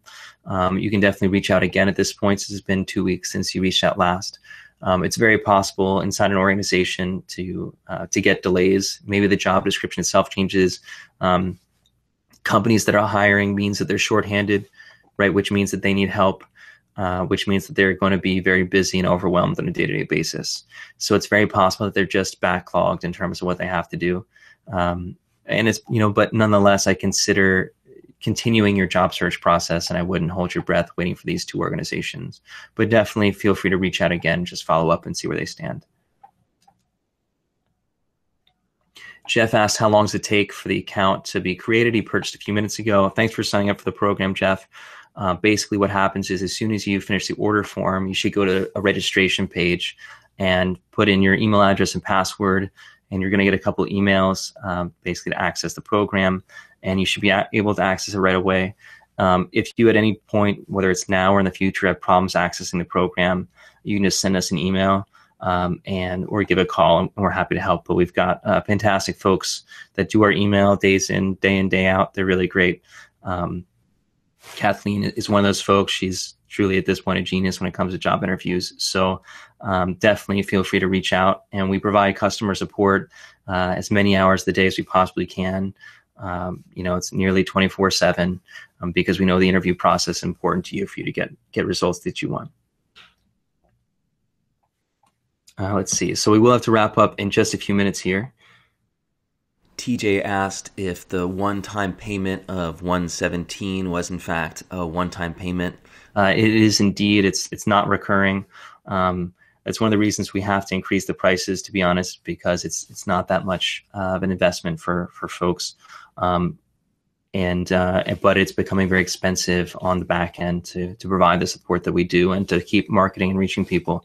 Yes, it is a one-time payment. You get access to everything for as long as you want. Suraj said he joined late. Is there going to be an opportunity another time? We are going to show a replay of this session. Actually, what we're going to do is email you as soon as the session is over. And so you're basically going to be able to access it for the next couple of days. So I encourage you to do that.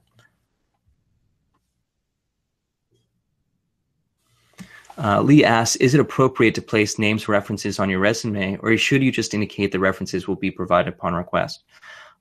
Lee, what I would say is I would either skip any mention of references altogether, or I would share names, especially if you are someone who has a bad manager experience, let's say, someone that you feel like isn't going to represent you well.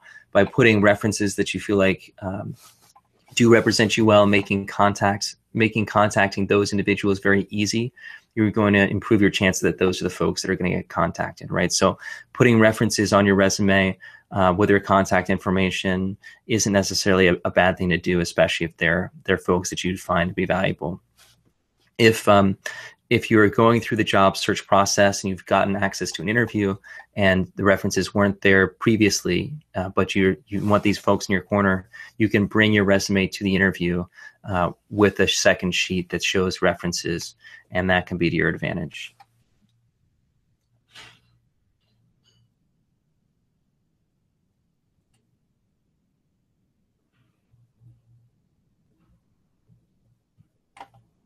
Dawn said she's a member. Will I be able to get to her questions, Dawn?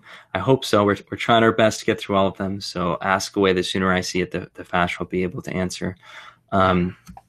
Sean asked how to find out why you're passed over for a position. So Sean, sometimes they won't tell you why you're passed over for a position.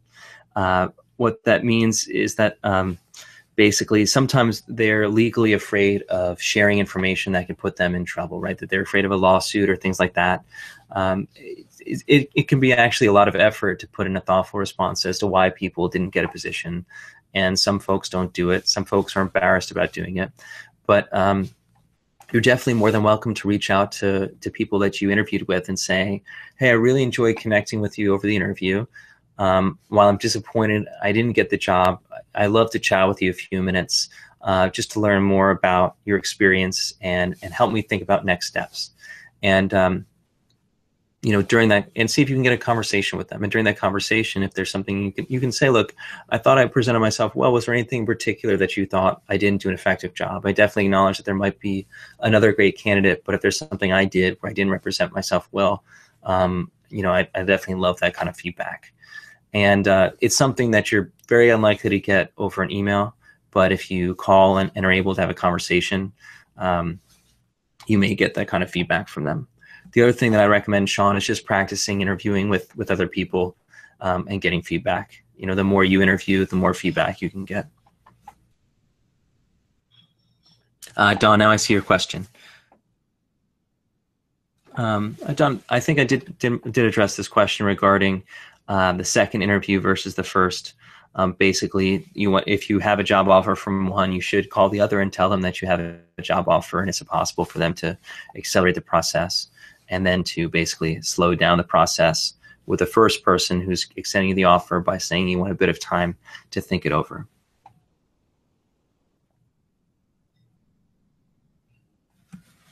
So Sean asked, how do you find out what you're lacking or not including in your resume, not reflecting the resume? Sean, there actually are some tools you can use online that you can basically put your resume next to a job description and see how it lines up and see if there's anything from a technical screening perspective that comes up. You can also do sort of a checklist. You look on the job description, here's what they're looking for, and you look at your resume. Do you have that skill or don't have that skill? And if anything's missing, you want to add it. And if there are things in your resume that aren't relevant, you want to eliminate it. Just like in the job interview where I suggested that you need to focus on what's relevant for the job, your resume needs to be focused on what's in this job and what they're after. Denise is asking, is it mandatory to have a LinkedIn account prior to initiating the job search process? Denise, I definitely wouldn't delay your job search process for not having a LinkedIn account. LinkedIn is a really useful way to see other people that are connected to you. And if you basically just create a LinkedIn page and post your resume and a professional looking picture, that can help you to some extent too, especially if you can add some connections with people. But it's not mandatory. It's just something that could be an advantage for you. Mike says, thank you. You're someone providing value to many others in a very fair price. Thanks, Mike. I really appreciate that. Gary from Adelaide, Australia said that he subscribed to both Interview Success Formula and Dream Job Formula, and this is the first webinar he's listened to. Gary, I'm glad we were able to make this a time that works for you. He's out in Adelaide, Australia, so fortunately it's morning there, so I'm glad we were able to make that work.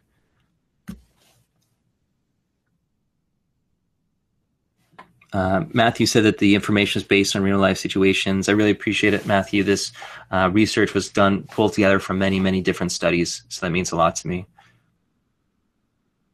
Linda asks, what do you say when your salary requirements are needed before an interview?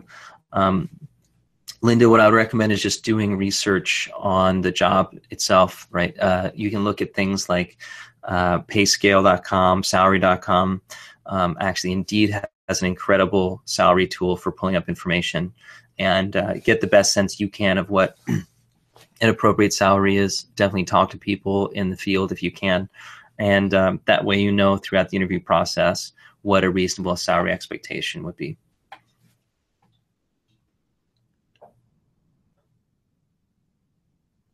Tony asked, we're sending a replay for the link. Yep. We're going to be wrapping up here in just a couple minutes, and hopefully within just a couple minutes, basically, you're going to automatically get sent a replay of this webinar. So you have that.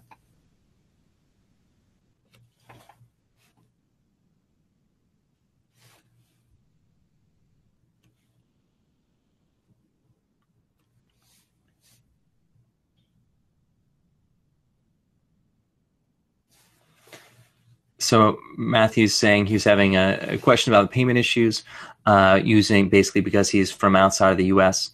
Matt, definitely just email support and we'll be happy to help you through the best we can.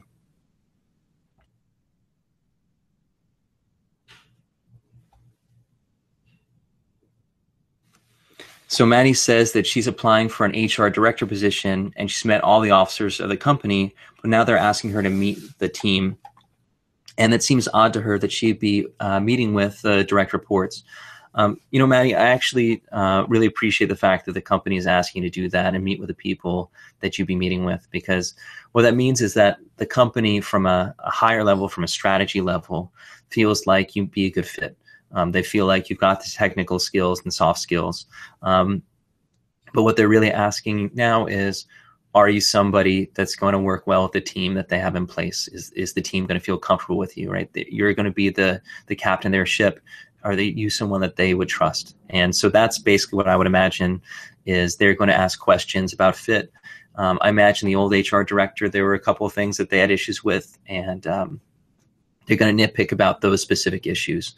But I think it makes sense, today to be interviewed by peers, by senior people, and by people who would be under you, the team that will report to you.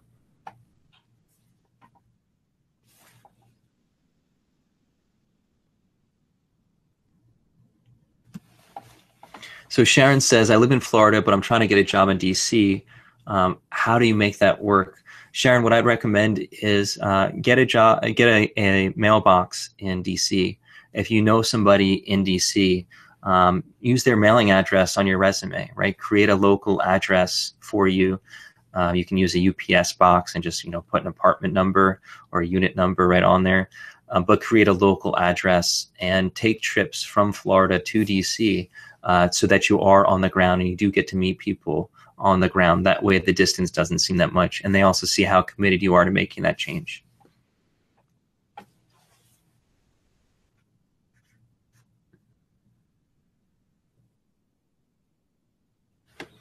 So Joel said, my career transition is from painting trades to IT at 45 years old.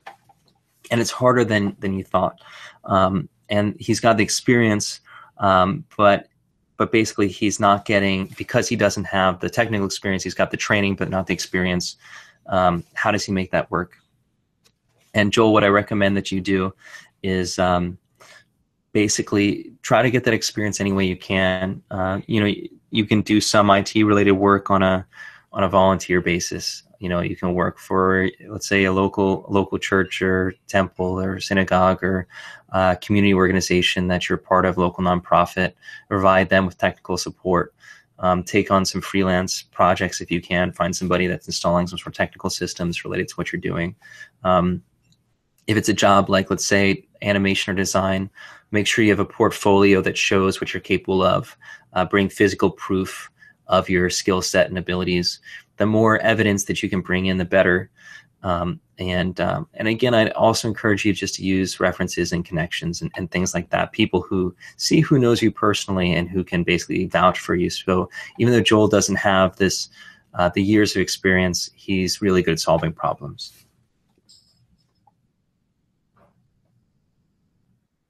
So Maria, I saw your question about several hospitals and approaching or calling directly different groups. Instead of calling HR, should you be calling basically the specific unit directors? And I absolutely encourage you to do that.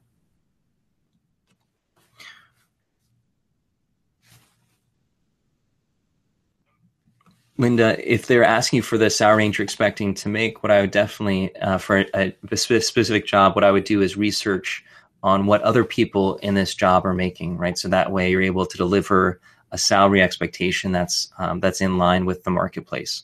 And the way to do that is just doing some great research. All right, well, I think that's all the time we have, but I do want to Thank you all for being here today and spending the time with us and making this happen. It's been fantastic. And again, you should get access to recording this webinar. So it's just been really great. And I hope you all are doing well. Have a great day wherever you are, a great night. And until next time.